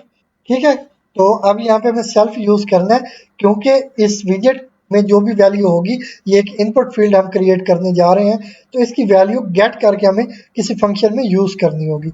इसलिए यहाँ पे हमें सेल्फ यूज करना है, ताकि इसमें से वैल्यू हम गेट कर पाए। सेल्फ डॉट, अब वेरिएबल का कुछ भी नेम आप रख सकते हैं, तो मैं यहाँ पे क्वेंट कर देता हूँ। ठीक है, क्योंकि हमने क्वांटिटी गेट करनी है, पहले लेबल था, अब क्वांट इन भी कर देता हूँ। ठीक है, मतलब हमने क्वांटिटी इनपुट में लेनी है। और इसके बाद अब ठीक है डॉट एंट्री विजेट हम यूज करेंगे। ठीक है, यहाँ से मैं सिलेक्ट कर लेता हूँ एंट्री को। तो ये अब एंट्री विजेट कहाँ पे क्रिएट होगा, ये हमारे डिटेल फ्रेम में क्रिएट होगा। ठीक है, और इसके बाद इसकी मैं विड्थ कर देता हूँ, विड्थ। तो विड्थ मैं इसकी चले 20 ही कर लेता हूँ। और इसके बाद इस पे जो फॉन्ट स्टाइल है वो मैं वही अप्लाई कर देता हूँ, जो कि मैंने यहाँ कॉम्बो बॉक्स में यूज़ किया हुआ है। ठीक है, इसी को मैं यहाँ से कॉपी करता हूँ कंट्रोल प्लस सी के साथ, और यहाँ पे पेस्ट कर देता हूँ। तो ये फॉन्ट स्टाइल इसका सेम हो गया, और डिटेल फ्रेम में ये क्रिएट होगा। इसकी विड्थ 20 है। और इससे अगर नेक्स्ट चलें, तो नेक्स्ट हमने क्या करना है, जस्ट हम इसका बॉर्डर डिफाइन कर देंगे। एक छोटा सा बॉर्डर यहाँ पे हम सेट कर लेते हैं बाय यूजिंग बॉर्डर प्रॉपर्टी, और इसे वैल्यू 2 दे देते हैं। ठीक है, अब इसको कहाँ पे क्रिएट करना है, सेल्फ डॉट क्वेंट इन। ठीक है, और डॉट ग्रेड, अब ग्रेड लेआउट यूज करना है, और इसमें आप इसकी रो नंबर डिफाइन करनी है, तो रो इसकी सेम रहेगी, मतलब फर्स्ट रो। और इसका कॉलम जो है वो हमने चेंज करना है, तो इसको हम फोर्थ कॉलम में क्रिएट करेंगे। और इसके बाद ये हम इसकी पैडिंग भी देंगे हॉरिजेंटली, तो इसको मैं जस्ट 5 दे दूंगा। ठीक है, 5। और इसको जो वर्टिकली पैडिंग है वो हम 20 देंगे। तो ये इतना इनफ है। अब इसको मैं कंट्रोल प्लस एस के साथ सेव करता हूँ और एग्जीक्यूट करता हूँ प्रोग्राम को। तो आउटपुट में आप देख सकते हैं यहाँ पे ये है सिलेक्ट आइटम, यहाँ से आइटम को सिलेक्ट करना है, लेकिन यहाँ पे भी सिलेक्ट आइटम आ रहा है, तो ये मैंने चेंज नहीं किया। तो यहाँ पे हमने करना था कि एंटर क्वांटिटी, ठीक है। तो इसकी जो विड्थ है वो काफ़ी ज़्यादा हो गई है, तो हम ऐसे करते हैं इनकी पैडिंग कम कर देते हैं और इनकी विड्थ भी कम कर देते हैं। तो मैं यहाँ से इसको क्लोज करता हूँ, इसको भी क्लोज करता हूँ। तो अब यहाँ पे जो हमारी विड्थ है इसको हम कम करते हैं। पहले तो कॉम्बो बॉक्स की भी करते हैं कम। तो कहाँ पे गया हमारा कॉम्बो बॉक्स? तो इसकी विड्थ मैं कर लेता हूँ 15, ठीक है। ये 15 विथ इसकी होगी और 15 विथ ही मैं कर लेता हूँ ये जो हमारा इनपुट फील्ड है। तो इसकी टेक्स्ट वैल्यू भी हमें चेंज करनी थी, तो वो भी मैं कर लेता हूँ। तो यहाँ पे हम करेंगे क्वांटिटी, ठीक है, क्वांटिटी। ओके, अब क्वांटिटी होगी और इसके सामने इनपुट फील्ड होगा क्वांटिटी का, जिसमें हमने क्वांटिटी गेट करनी है। इसको सेव किया और अब एग्जीक्यूट करें तो ये इसका आउटपुट रहा, ठीक है। यहाँ से आप आइटम को सिलेक्ट करेंगे, जो भी आपने आइटम सिलेक्ट करनी है, और इसके बाद अब वो आइटम आपको कितनी क्वांटिटी में चाहिए, तो अब यहाँ पे जितनी भी क्वांटिटी है वो एंटर कर सकते हैं, ठीक है। यहाँ पे आप वैल्यू एंटर नहीं कर सकते, जस्ट सिलेक्ट कर सकते हैं। यहाँ पे जितनी क्वांटिटी आपको चाहिए वो आप एंटर कर सकते हैं। ओके, तो ये यहाँ तक हो गया। अब इसके नीचे हमने क्या करना है, इसका जो भी बिल होगा वो भी हमने प्रिंट करवाना होगा। मतलब बर्गर है 150, फिर इसकी जितनी भी क्वांटिटी है उसके साथ मल्टीप्लाई करवाएंगे और जो भी इसका बिल होगा वो साथ हम प्रिंट करवा देंगे। ओके, तो अब हमें यहाँ पे क्या करना चाहिए, हमें यहाँ पे एक बटन भी डिफाइन करना चाहिए, ओके बटन, ताकि जब वो बटन कॉल हो, क्लिक हो, तब हम एक फंक्शन कॉल करेंगे। ओके, तो यहाँ पे मैं नीचे एक ओके बटन या कंफर्म बटन क्रिएट कर लेता हूँ। तो इसको मैं यहाँ से क्लोज करता हूँ और इसको भी क्लोज करता हूँ। तो नेक्स्ट चलते हैं, और अब यहाँ पे मैंने एक बटन क्रिएट करना है। तो बटन हमारा क्या होगा, ओके कर देता हूँ, ओके बटन। और अब यहाँ पे बटन डिफाइन करना है। तो बटन का नेम, सॉरी विजेट नेम होता है, पहले तो टी के यूज करेंगे। तो बटन, BUTTON बटन, इसको आप किसके अंदर क्रिएट करना है, डिटेल फ्रेम के अंदर, ठीक है। तो डिटेल फ्रेम के अंदर इसको हम क्रिएट कर लेंगे और इसके बाद अब इसकी विथ हाइट वगैरह भी हम सेट करेंगे। पहले तो ऐसे करते हैं, इस पे जो टेक्स्ट सेट करना है ना, वो टेक्स्ट हम यहाँ पे डिफाइन कर दें बाय यूजिंग टेक्स्ट प्रॉपर्टी। तो मैं यहाँ पे कर देता हूँ कन्फर्म। ओके, मतलब ये बटन क्लिक करेंगे तो कंफर्म हो जाएगा ऑर्डर। और इसके बाद नेक्स्ट चलें, तो अब इसका बॉर्डर भी हम सेट करेंगे। तो मैं यहाँ पे यूज करता हूँ BD प्रॉपर्टी और इसको मैं 3 साइज का बॉर्डर दे देता हूँ और इस पे मैं स्टाइल यूज करूंगा रेस्ट, ठीक है। मतलब ये बटन रेस्ट होना चाहिए। तो इसके बाद अब इस पे जो फॉन्ट स्टाइल है वो भी हम यूज कर लेते हैं, फॉन्ट। और फॉन्ट में हम स्टाइल सेम रखेंगे, एरियल। और इसके बाद इस पे साइज जो है वो हम कर लेते हैं 20 और इसको बोल्ड भी सेट कर देते हैं। ओके, तो यहाँ पे हमारी साइज और इसके बाद स्टाइल वगैरह सब कुछ सेट हो गया है। तो टेक्स्ट भी मैंने सेट कर दिया है। ओके, तो अगर किसी और चीज़ की ज़रूरत हुई तो वो हम कर लेंगे। अब इसका लेआउट सेट करना है, ओके बटन, डॉट ग्रिड, ठीक है। और इसके बाद अब इसको अब रो नंबर 2 में क्रिएट होना है, ठीक है। तो यहाँ पे हम रो करेंगे 1, मतलब इसको 1 वैल्यू देंगे तो ये कॉलम रो नंबर 2 में क्रिएट होगा। तो इसके बाद इसका जो कॉलम नंबर है वो भी डिफाइन करते हैं, कॉलम। और कॉलम में हम करते हैं यहाँ पे कॉलम नंबर इसका हो जाएगा फर्स्ट, ठीक है। इसका कॉलम नंबर भी फर्स्ट होगा। और इसके बाद पैड एक्स यूज कर लेते हैं, तो इसको हम 20 या 40 की पैडिंग दे देते हैं। और इसके बाद पैड वाई, वो हम 20 ही कर लेते हैं, ठीक है। तो ये अब हमने इसको पैडिंग दे दी। तो अब अगर हम नेक्स्ट चलें तो इस पे हमने कॉलम स्पैन भी यूज करना है, ठीक है। क्योंकि अगर हम नहीं करेंगे तो ये एक ही कॉलम में जो इससे ऊपर वाले विजेट हैं, जो फर्स्ट सिलेक्ट आइटम का विजेट था, उसका कॉलम भी इसके अकॉर्डिंग सेट हो जाएगा, जिससे ये इशू आएगा फिर वो बाकी जो आइटम्स हैं वो फ्रेम के बाहर चली जाएंगी। ठीक है, या विजेट्स, विजेट्स को हम वैसे यूजर इंटरफेस एलिमेंट भी कहते हैं। तो यहाँ पे अब हमने कॉलम स्पैन प्रॉपर्टी यूज करनी है। तो हमारे पास कितने टोटल कॉलम्स आ रहे थे, मे बी यहाँ पे मैं देख लेता हूँ। हमारे पास टोटल कॉलम्स थे 4। ओके, तो हम 4 कॉलम्स को मर्ज कर देंगे। तो इसके बाद मैं इसको सेव करता हूँ कंट्रोल प्लस एस के साथ और एग्जीक्यूट करते हैं। अच्छा, तो यहाँ पे ना ये जो बटन का कलर है ये अच्छा नहीं लग रहा। ठीक है, तो इसका बैकग्राउंड कलर मैं चेंज कर देता हूँ और इसकी विड्थ भी मैं इंक्रीज कर देता हूँ। तो ये हमें अच्छा नहीं लग रहा था, इसलिए हम क्या करेंगे, तो इसका बैकग्राउंड कलर सेट करेंगे by using BG property. Okay, और बैकग्राउंड कलर हम सेट कर देते हैं स्काई ब्लू, स्काई ब्लू। और यहाँ पे फिर कोमा यूज करते हैं और इसको सेपरेट भी करते हैं। ओके, अब इस बटन की विड्थ हम यहाँ पे डिफाइन करते हैं। तो मैं यहाँ पे कर लेता हूँ विथ प्रॉपर्टी यूज और इसमें विड्थ दे दूंगा 20। ओके, अब इसको मैं अगर सेव करके एग्जीक्यूट करूँ तो आउटपुट में आप यहाँ पे देख सकते हैं ये बटन है, लेकिन अभी भी मैं चाहता हूँ इसकी विड्थ ज़्यादा हो जाए। लेकिन चले, इनफ है। ठीक है, इतना भी काफ़ी रहेगा। और इसकी मैं थोड़ी सी जो पैडिंग है एक्स एक्सेस के लिए वो इंक्रीज कर देता हूँ। यहाँ से इसको क्लोज करते हैं। तो वापस चलते हैं एडिटर में और यहाँ पे क्या करते हैं, एक तो मैं चाहूँ तो इसकी विड्थ इंक्रीज कर सकता हूँ, लेकिन मैं ऐसे करता हूँ कि इसकी जो पैडिंग है ना इसी को मैं इंक्रीज कर देता हूँ। तो इसको मैं 60 कर देता हूँ, अगर कम ज़्यादा करनी हुई तो फर्दर कर लेंगे। तो अब ये इनफ है आई थिंक। लेकिन इसके बाद हम क्या करते हैं, यहाँ पे जो नेक्स्ट हमारा विजेट है वो भी क्रिएट कर लेते हैं। तो अब हमने क्या करना है, एक लिस्ट बॉक्स क्रिएट करना है। तो यहाँ पे इसके लिए भी हम सेल्फ यूज करेंगे क्योंकि इसे हमने आगे चल के यूज करना है। तो सेल्फ डॉट, तो लिस्ट बॉक्स का नेम मैं रख देता हूँ लिस्ट, और ये हम यूज करेंगे या गेट करेंगे, ठीक है, इंटर से। ठीक है, डॉट, तो यहाँ पे नेम है इसका लिस्ट बॉक्स। तो इसके बाद ये लिस्ट बॉक्स मैंने सेलेक्ट कर लिया। इसको अब क्रिएट कहाँ पे करना है, डिटेल फ्रेम के अंदर। ओके, डिटेल फ्रेम के अंदर क्रिएट किया।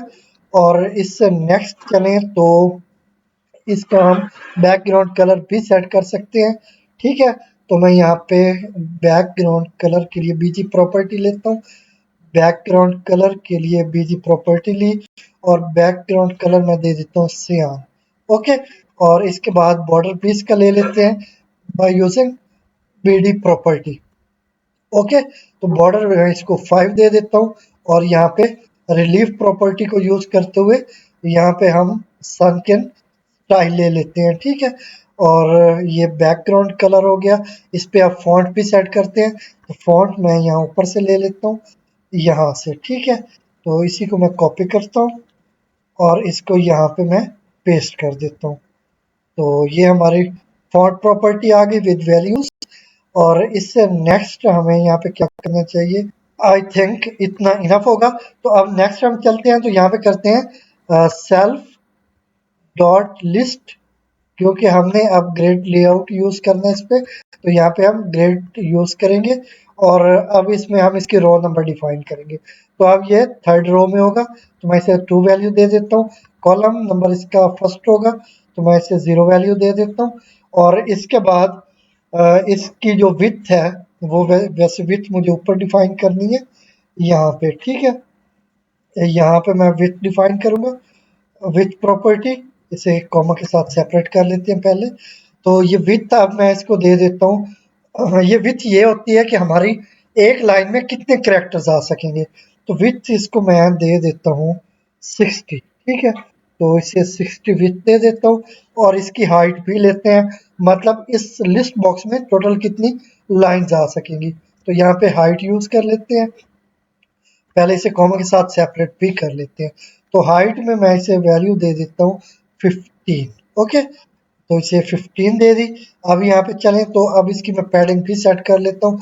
जो इसकी पैड एक्स मतलब हॉरिजेंटली पैडिंग है वो मैं दे देता हूँ 20, और जो पैड वाई मतलब वर्टिकली पैडिंग है वो मैं 10 ले लेता हूँ। ठीक है, तो इसको अब हम सेव करेंगे Ctrl+S के साथ और एग्जीक्यूट करेंगे। तो देखते हैं अगर कोई प्रॉब्लम ना हुई तो आउटपुट। तो यहाँ पे अब क्या प्रॉब्लम आई है वो हम देख लेते हैं। अच्छा, इसमें तो प्रॉब्लम एक तो ये है कि एक इसकी जो हाइट है ये कुछ ज़्यादा है, ठीक है? इसको कम करेंगे। इसकी जो विड्थ है इसको थोड़ा-सा ज़्यादा करेंगे और इस पे हम कॉलम स्पैन प्रॉपर्टी भी यूज़ करेंगे। तो मैं इसको क्लोज़ कर देता हूँ और इसको भी क्लोज़ करते हैं। तो अब पहले तो मैं इस पे कॉलम स्पैन यूज़ कर लूँ, कॉलम स्पैन, और इसमें अब 4 कॉलम्स को हम मर्ज करेंगे और इसके बाद यहाँ से हमने थोड़ा-सा इंक्रीज़ करना है इसको। तो मैं जस्ट 2 कैरेक्टर्स इंक्रीज़ कर देता हूँ इसमें। तो विड्थ 62 हो गई और हाइट जो है वो यहाँ पे मैं वो 2 कम कर देता हूँ। तो अब इसको अगर मैं सेव करके एग्जीक्यूट करवाऊँ तो आउटपुट में देखेंगे कि अब ये बाकी तो परफेक्ट है, जस्ट इसकी एक लाइन हमें इंक्रीज कर देनी चाहिए, ठीक है? क्योंकि इसकी जो हाइट है वो काफ़ी कम हो गई है। तो एक लाइन मैं इसकी इंक्रीज करवा दूंगा। तो इसके साथ ही ये हमारा जो यूज़र इंटरफेस है ये यहाँ पे कंप्लीट हो चुका है।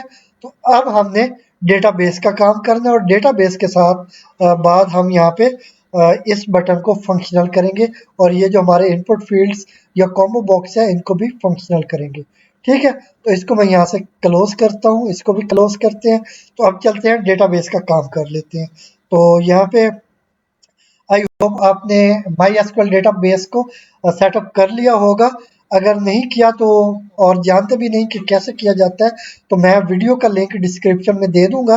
तो आप जाके वीडियो देखें और आप इजीली अंडरस्टैंड कर पाएंगे कि किस तरह से आप माई एसक्यूएल को डाउनलोड करके सेटअप कर सकते हैं, ठीक है? तो इसके बाद नेक्स्ट चलते हैं। अब यहाँ पे हम ओपन करेंगे वर्क बेंच को, ठीक है? तो यहाँ पे माई एसक्यूएल वर्क बेंच को मैंने यहाँ से सिलेक्ट किया। तो ये थोड़ी ही देर में हमारे पास वर्क बेंच ओपन हो जाना चाहिए था। चलें, ये थोड़ी देर में ओपन हो जाता है तो हम वेट करते हैं।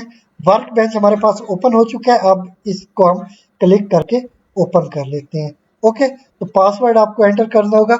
ये पासवर्ड जब आप सेटअप कर रहे होंगे माई एसक्यूएल को तो वहाँ पे आप एंटर करेंगे, वही पासवर्ड यहाँ पे आप एंटर करेंगे। ओके, तो यहाँ पे ओके क्लिक किया।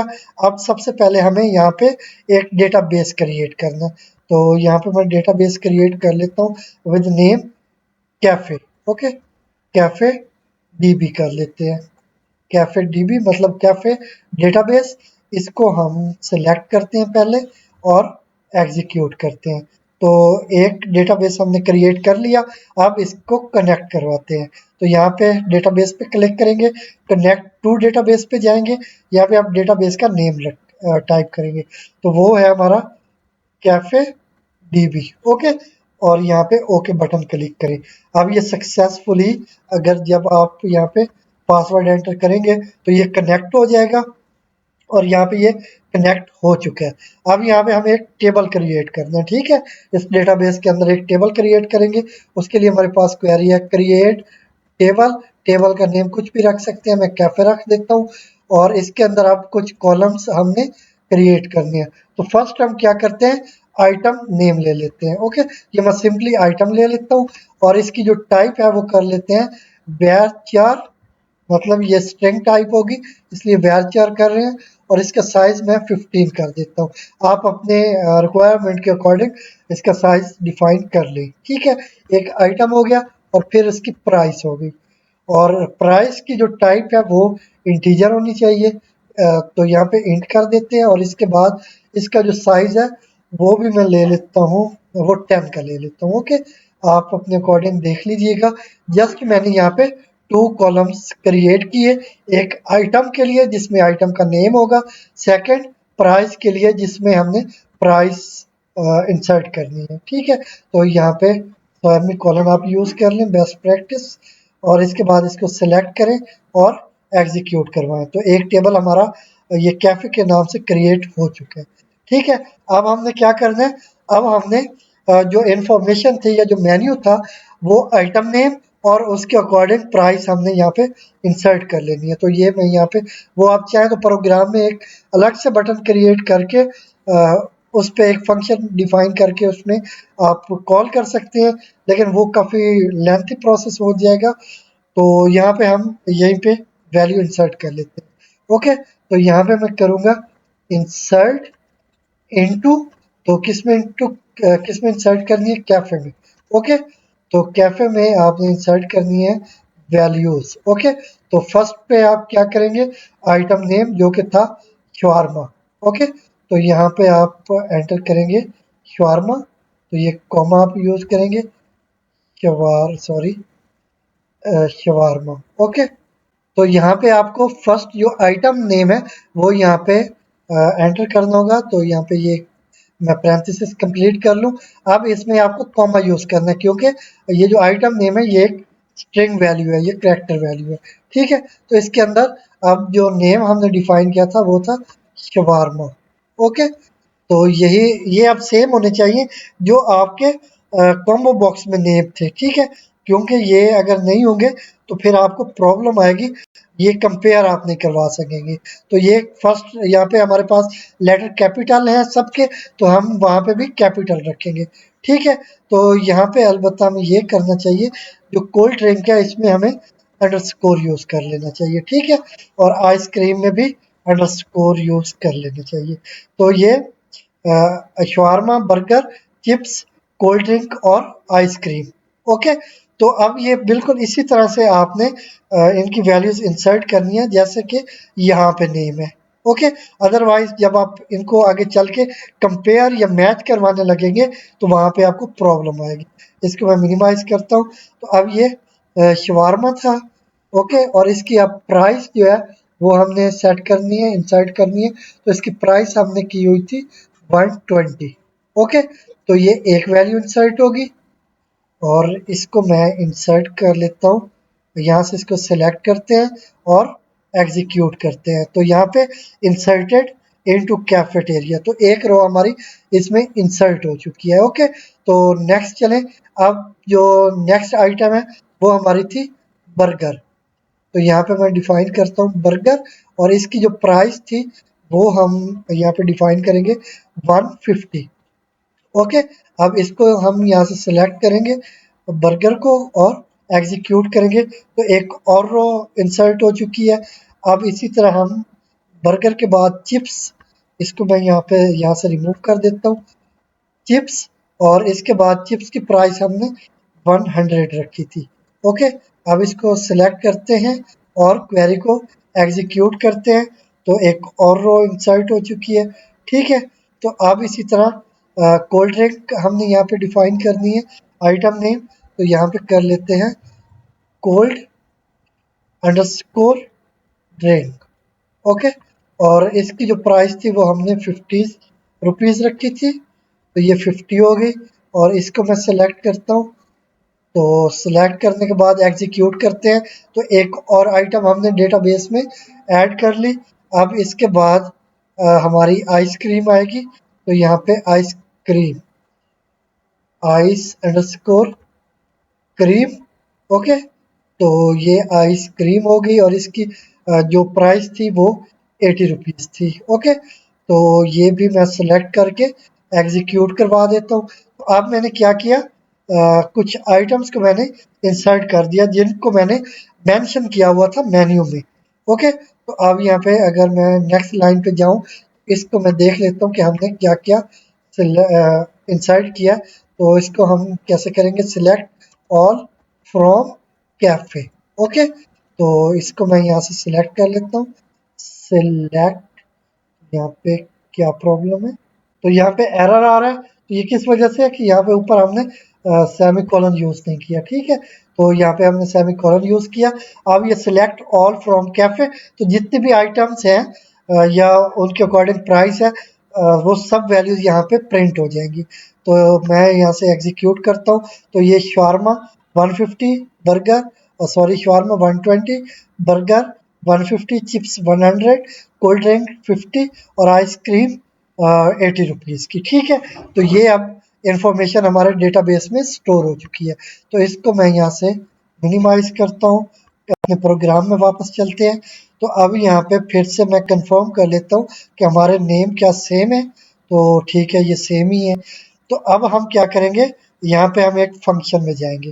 तो एक फंक्शन मुझे डिफाइन करना होगा, तो यहाँ पे कर लेते हैं, यहाँ पे।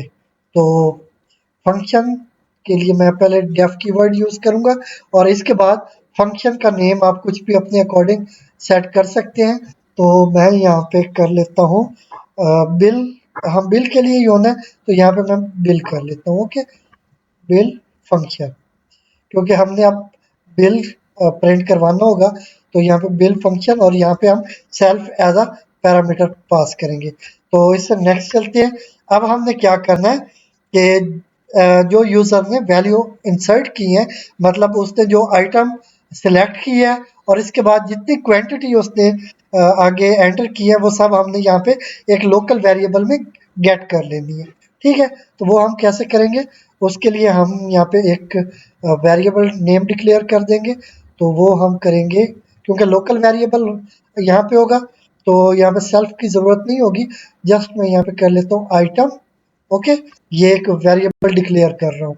तो अब मैंने उस इनपुट फील्ड से, या जो हमारा कॉम्बो बॉक्स था, उससे अब वैल्यू गेट करनी है। तो वो हम कैसे करेंगे, वो हम यहाँ पे करेंगे सेल्फ डॉट, तो क्या नेम था हमारे कॉम्बो बॉक्स का, कॉम्बो। ठीक है, self dot combo dot gate. अब उसमें जो भी वैल्यू थी वो हम गेट कर लेंगे, और इस आइटम के वेरिएबल को असाइन कर देंगे। अब इसके बाद हमने प्राइस भी गेट करनी है। ठीक है, सॉरी, क्वांटिटी भी गेट करनी है। आइटम, सॉरी, यहाँ पे क्वांट होना है, क्वांट, और इसके बाद यहाँ पे सेल्फ। अच्छा, बल्कि आपको यहाँ पे एक काम और करना है, क्योंकि इनपुट फील्ड से जब आप कोई वैल्यू गेट कर रहे होते हैं, तो बाय डिफॉल्ट उसकी जो टाइप होती है वो स्ट्रिंग होती है।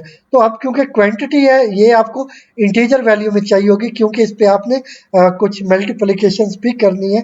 तो आपको यहाँ पे क्या करना है, इंट फंक्शन कॉल करना है, ताकि आप इसको कन्वर्ट कर सकें इंटीजर में। तो इसके अंदर आप डिफाइन करेंगे सेल्फ डॉट, अब क्या नेम था, वो था क्वेंट इन। ठीक है, क्वेंट इन इनपुट फील्ड का। अगर आपको कंफ्यूजन हो रही है तो मैं दिखा देता हूँ, यहाँ पे आप देखें, ये क्वेंट इन, ठीक है, जिसमें हम वैल्यू गेट कर रहे हैं, इसका नेम था सेल्फ डॉट क्वेंट इन। इसी को हम यहाँ पे यूज कर रहे हैं नीचे। तो इस सेल्फ हमने क्यों यूज किया था, वो अब आपको अच्छे से समझ आ गया होगा, क्योंकि इनकी वैल्यूज को हमने यहाँ पे गेट करना था, इसलिए यहाँ पे सेल्फ यूज कर रहे हैं। अदरवाइज अगर आप सेल्फ नहीं यूज करेंगे, फिर आपको यहाँ पे एरर आएगा। तो self dot get in, sorry, Quint in dot gate, तो यहाँ पे गेट मेथड गेट करेंगे, यूज करेंगे। और इससे नेक्स्ट चलें, तो अब हमने आइटम नेम भी गेट कर लिया, क्वांटिटी भी गेट कर ली। ओके, तो अब हमने कुछ डेटा डेटाबेस से गेट करना है। एक तो हमने प्राइस गेट करनी है, दूसरा हमने नेम गेट करना है। या नेम गेट करने की बल्कि ज़रूरत नहीं होगी, वो तो हम कंपैरिजन में भी देख लेंगे क्या ये वैलिड है या नहीं है। तो अभी मे भी ये बात आपको समझ ना आ रही हो, मैं आगे एक्सप्लेन कर देता हूँ। तो सबसे पहले हमने क्या करना है, हमने डेटाबेस के साथ कनेक्शन क्रिएट करना है। तो वो कैसे करेंगे, पहले तो आपको py mysql को इंपोर्ट करना होगा यहाँ पे। तो यहाँ पे आप इंपोर्ट करेंगे by using import keyword py mysql। Okay, अब आप mysql को यहाँ पे यूज कर सकते हैं। तो यहाँ पे फंक्शन के अंदर आते हैं, और अब यहाँ पे मैंने क्योंकि इसको कनेक्ट करना डेटाबेस के साथ, तो एक मुझे पहले वेरिएबल डिक्लेयर करना पड़ेगा। आप कोई भी नेम यूज कर सकते हैं, मैंने कौन यूज किया, और इसके बाद py mysql डॉट कनेक्ट।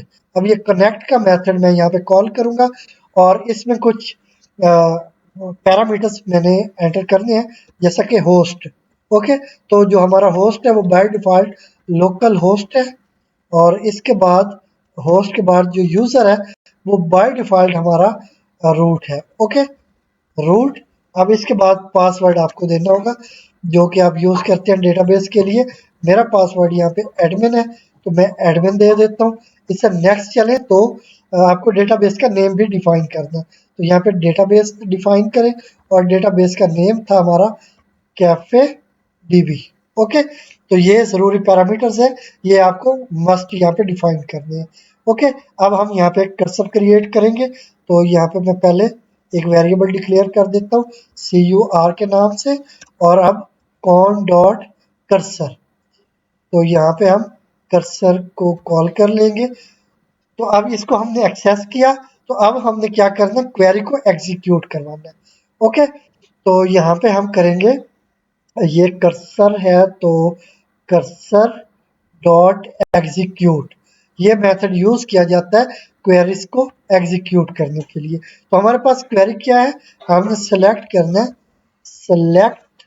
तो हमने सेलेक्ट बेसिकली जो हमारी प्राइस थी उसको करना है।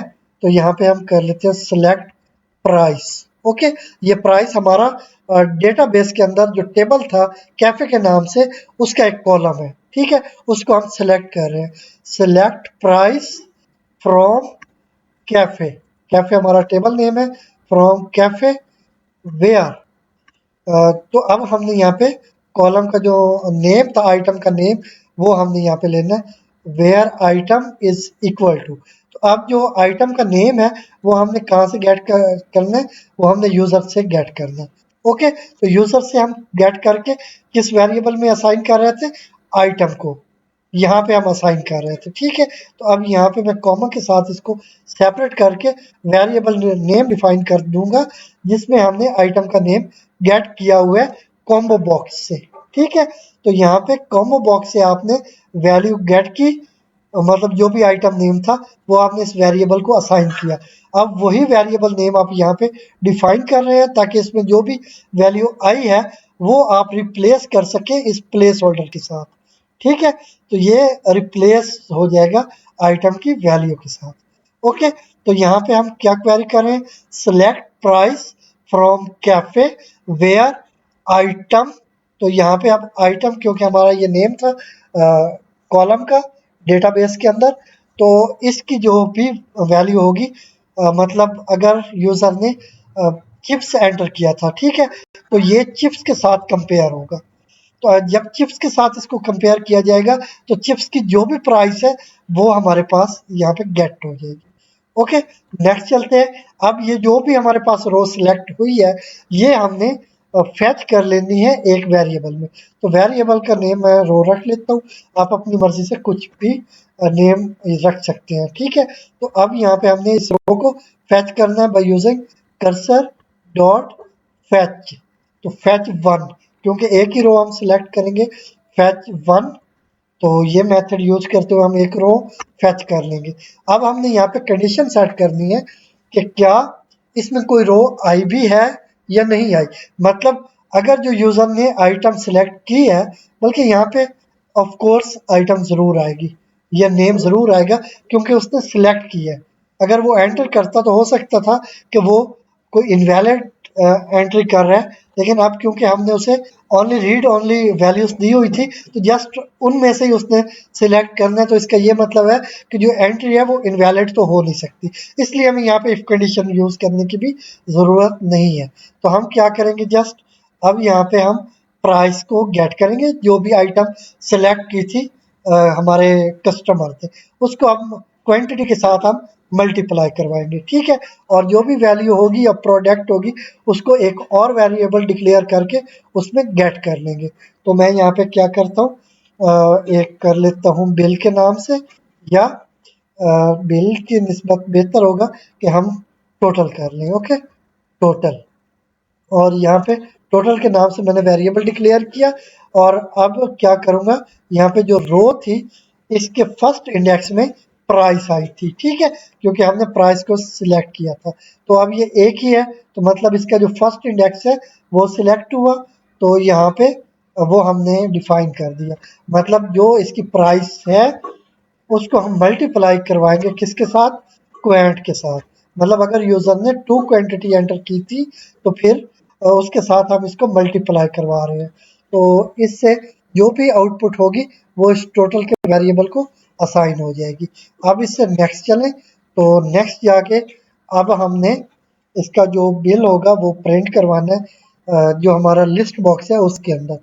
तो यहाँ पे हम करेंगे, अच्छा आप चाहें तो जो कस्टमर है उसका नेम भी गेट कर सकते हैं, उसके लिए भी एक इनपुट फील्ड डिफाइन कर सकते हैं। ठीक है, तो यहाँ पे हम करेंगे टोटल और इसके बाद इनको मल्टीप्लाई किया तो ये टोटल वैल्यू थी या प्राइस थी वो इसमें फैच हो चुकी है। ओके, तो अब हम क्या करेंगे, यहाँ पे एक स्ट्रिंग प्रिंट करवाएंगे। तो उसके बाद जो नेक्स्ट प्रोसेस है वो हम देख लेते हैं। तो यहाँ पे हम कर लेते हैं मैसेज। ओके, तो ये मैसेज जो प्रिंट होगा हमारे लिस्ट बॉक्स में वो हम एक यहाँ पे डिफाइन करेंगे बाय यूजिंग फॉर्मेटेड स्ट्रिंग। तो फॉर्मेटेड स्ट्रिंग का मैं बता चुका हूँ कि ये at a time string value और वेरिएबल वैल्यू को कैरी कर सकती है। तो इसलिए मैं यहाँ पे कर लेता हूँ योर बिल फॉर। ओके, तो अब यहाँ पे हमने क्वांटिटी प्रिंट करवानी है। तो यहाँ पे हम जब वेरिएबल की वैल्यू गेट करनी होती है तो पेयर ऑफ करली ब्रेसेस यूज करते हैं। तो अब यहाँ पे मैंने दे देना वेरिएबल नेम जिसमें क्वांटिटी गेट करनी है। ठीक है, तो यहाँ पे एक ये होगा कि यूर बिल फॉर क्वांटिटी। अगर यूजर ने 2 आइटम सिलेक्ट की थी, एंटर की थी, तो यहाँ पे 2 प्रिंट हो जाएगा। ठीक है, और इसके बाद अब नेक्स्ट क्या नेम था, वो आइटम नेम था और वो किस वेरिएबल में है, आइटम के वेरिएबल में। तो यहाँ पे मैं गेट कर लेता हूँ आइटम को, क्योंकि यहाँ पे हमने आइटम के वेरिएबल में वैल्यू गेट की हुई है। ठीक है, तो your bill for 2 burger is, तो यहाँ पे अब मैंने करना इज, तो अब मैंने जो इसका बिल बनता है वो मैंने प्रिंट करवा देना है। तो यहाँ पे बिल मेरा इस टोटल में प्रिंट हो रहा है। ठीक है, तो यहाँ पे मैं कर लेता हूँ फिर से वही मैंने करली ब्रेसेस यूज करनी है क्योंकि ये बिल मैंने गेट करना है इस वेरिएबल से। ओके, तो यहाँ पे करते हैं टोटल। तो अब ये क्या होगा, ये एक स्ट्रिंग आ गई जो कि वेरिएबल वैल्यूज भी कंटेन करेगी। अब इसको हमने इंसर्ट करना है लिस्ट बॉक्स में। तो वो कैसे करेंगे, self dot list. Okay, dot insert. अब हमने इसको इंसर्ट करना है बाय यूजिंग इंसर्ट मेथड। तो कहाँ पे करना है, पहले तो हमने टीके डॉट एंड। ओके, ये हमने यहाँ पे डिफाइन करना है। तो ये क्यों करना है, ताकि अगर पहले कोई रो इंसर्ट या एग्जिस्ट कर रही है तो नेक्स्ट जो लाइन होगी वो उसके बाद प्रिंट हो। ओके, तो इसलिए यहाँ पे टीके डॉट एंड यूज किया और इसके बाद जो मैसेज आप प्रिंट करवाना चाहते हैं वो हमने यहाँ पे MSG के नाम से वेरिएबल में वैल्यू ले ली हुई है। तो यहाँ पे देंगे MSG आई मीन मैसेज। तो ये वैल्यू इसमें इंसर्ट हो जाएगी और आपको वहां पे प्रिंट हो जाएगी। ओके, और इसके साथ ही हमने क्या करना है, कनेक्शन को क्लोज भी करना है। तो यहाँ पे हम करेंगे कॉन डॉट क्लोज। ओके, तो इसको हम यहाँ पे क्लोज कर लेंगे और इसको अब कंट्रोल प्लस एस के साथ सेव किया। बल्कि अब इस फंक्शन को हमने यहाँ पे ओके बटन या जो हमारा कंफर्म बटन था इसके क्लिक करने पे कॉल भी करते हैं। तो यहाँ पे मैं कमांड प्रॉपर्टी यूज करूंगा, कमांड, और इसके बाद जो फंक्शन नेम है वो यहाँ पे यूज करते हुए इसे कॉल कर लेंगे, self dot bill function. Okay, और कॉमा के साथ इसको सेपरेट करेंगे, इसको अब सेव करेंगे और एग्जीक्यूट करवा देंगे। तो इसको एग्जीक्यूट किया तो सक्सेसफुली ये एग्जीक्यूट हो चुकी है। और अब हम यहाँ से आइटम को सिलेक्ट करेंगे। तो मैं अगर बर्गर सिलेक्ट कर लेता हूँ और इसके बाद यहाँ पे क्वांटिटी मैं कर लेता हूँ यहाँ पे 2। ओके, और अब मैं कंफर्म क्लिक करता हूँ तो यहाँ पे your bill for 2 burger is 300। तो यहाँ पे आप देखें इसकी जो प्राइस है वो 150 है। ठीक है, तो अब 2 बर्गर थे तो इसकी जो प्राइस अब आ गई ये कितनी हो गई, 300। तो अब हमने यहाँ पे एक और आइटम एंटर करनी है, लेकिन यहाँ पे इनपुट फील्ड में जो वैल्यू है ये पहले से मौजूद है तो इसको हम चेंज कर लेते हैं। इसको मैं कर लेता हूँ 3 और इसमें आप मैं सिलेक्ट कर लेता हूँ कोल्ड ड्रिंक को। ठीक है, 3 कोल्ड ड्रिंक को मैंने सिलेक्ट किया। तो अब यहाँ पे कंफर्म करता हूँ तो कोल्ड ड्रिंक की प्राइस कितनी थी, 50। तो अब ये 150 प्राइस होनी चाहिए। ठीक है, 150 कोल्ड ड्रिंक का हो गया। ओके, और इसके बाद अब मैं क्या करूँगा, एक और आइटम यहाँ से सिलेक्ट करता हूँ, चिप्स कर लेता हूँ और चिप्स के लिए मैं यहाँ पे कर लेता हूँ 3 प्लेट्स कर लेता हूँ। ठीक है, और इसको कंफर्म किया तो ये 100 की 1 प्लेट थी तो ये अब 300 इसका बिल हो चुका। ओके, तो इस तरह जो भी कस्टमर जितनी क्वांटिटी में आइटम परचेज कर रहा है उसके अकॉर्डिंग आपका बिल यहाँ पे साथ साथ प्रिंट होता जा रहा है। ठीक है, तो ये जस्ट आप यहाँ पे आइटम नेम सेलेक्ट करेंगे जो भी आपके पास अवेलेबल आइटम है, और इसके बाद जस्ट आप जितनी क्वांटिटी चाहिए वो यहाँ पे एंटर करेंगे और कंफर्म बटन क्लिक करेंगे तो यहाँ पे आपका बिल प्रिंट होगा और आप ये बिल अपने कस्टमर से गेट कर लेंगे। ठीक है, तो ये थी हमारी आज की वीडियो जिसमें हमने देखा कि किस तरह से हम बाय यूजिंग पाइथन टीके इंटर कैफेटेरिया मैनेजमेंट सिस्टम के लिए प्रोग्राम राइट करते हैं। आई होप इस वीडियो की आपको अच्छे से अंडरस्टैंडिंग हो गई होगी। अगर वीडियो अच्छी लगी हो तो लाइक एंड शेयर करें, और अगर अभी तक हमारे यूट्यूब चैनल को सब्सक्राइब नहीं किया तो प्लीज़ अभी हमारे यूट्यूब चैनल को सब्सक्राइब करें। Thank you.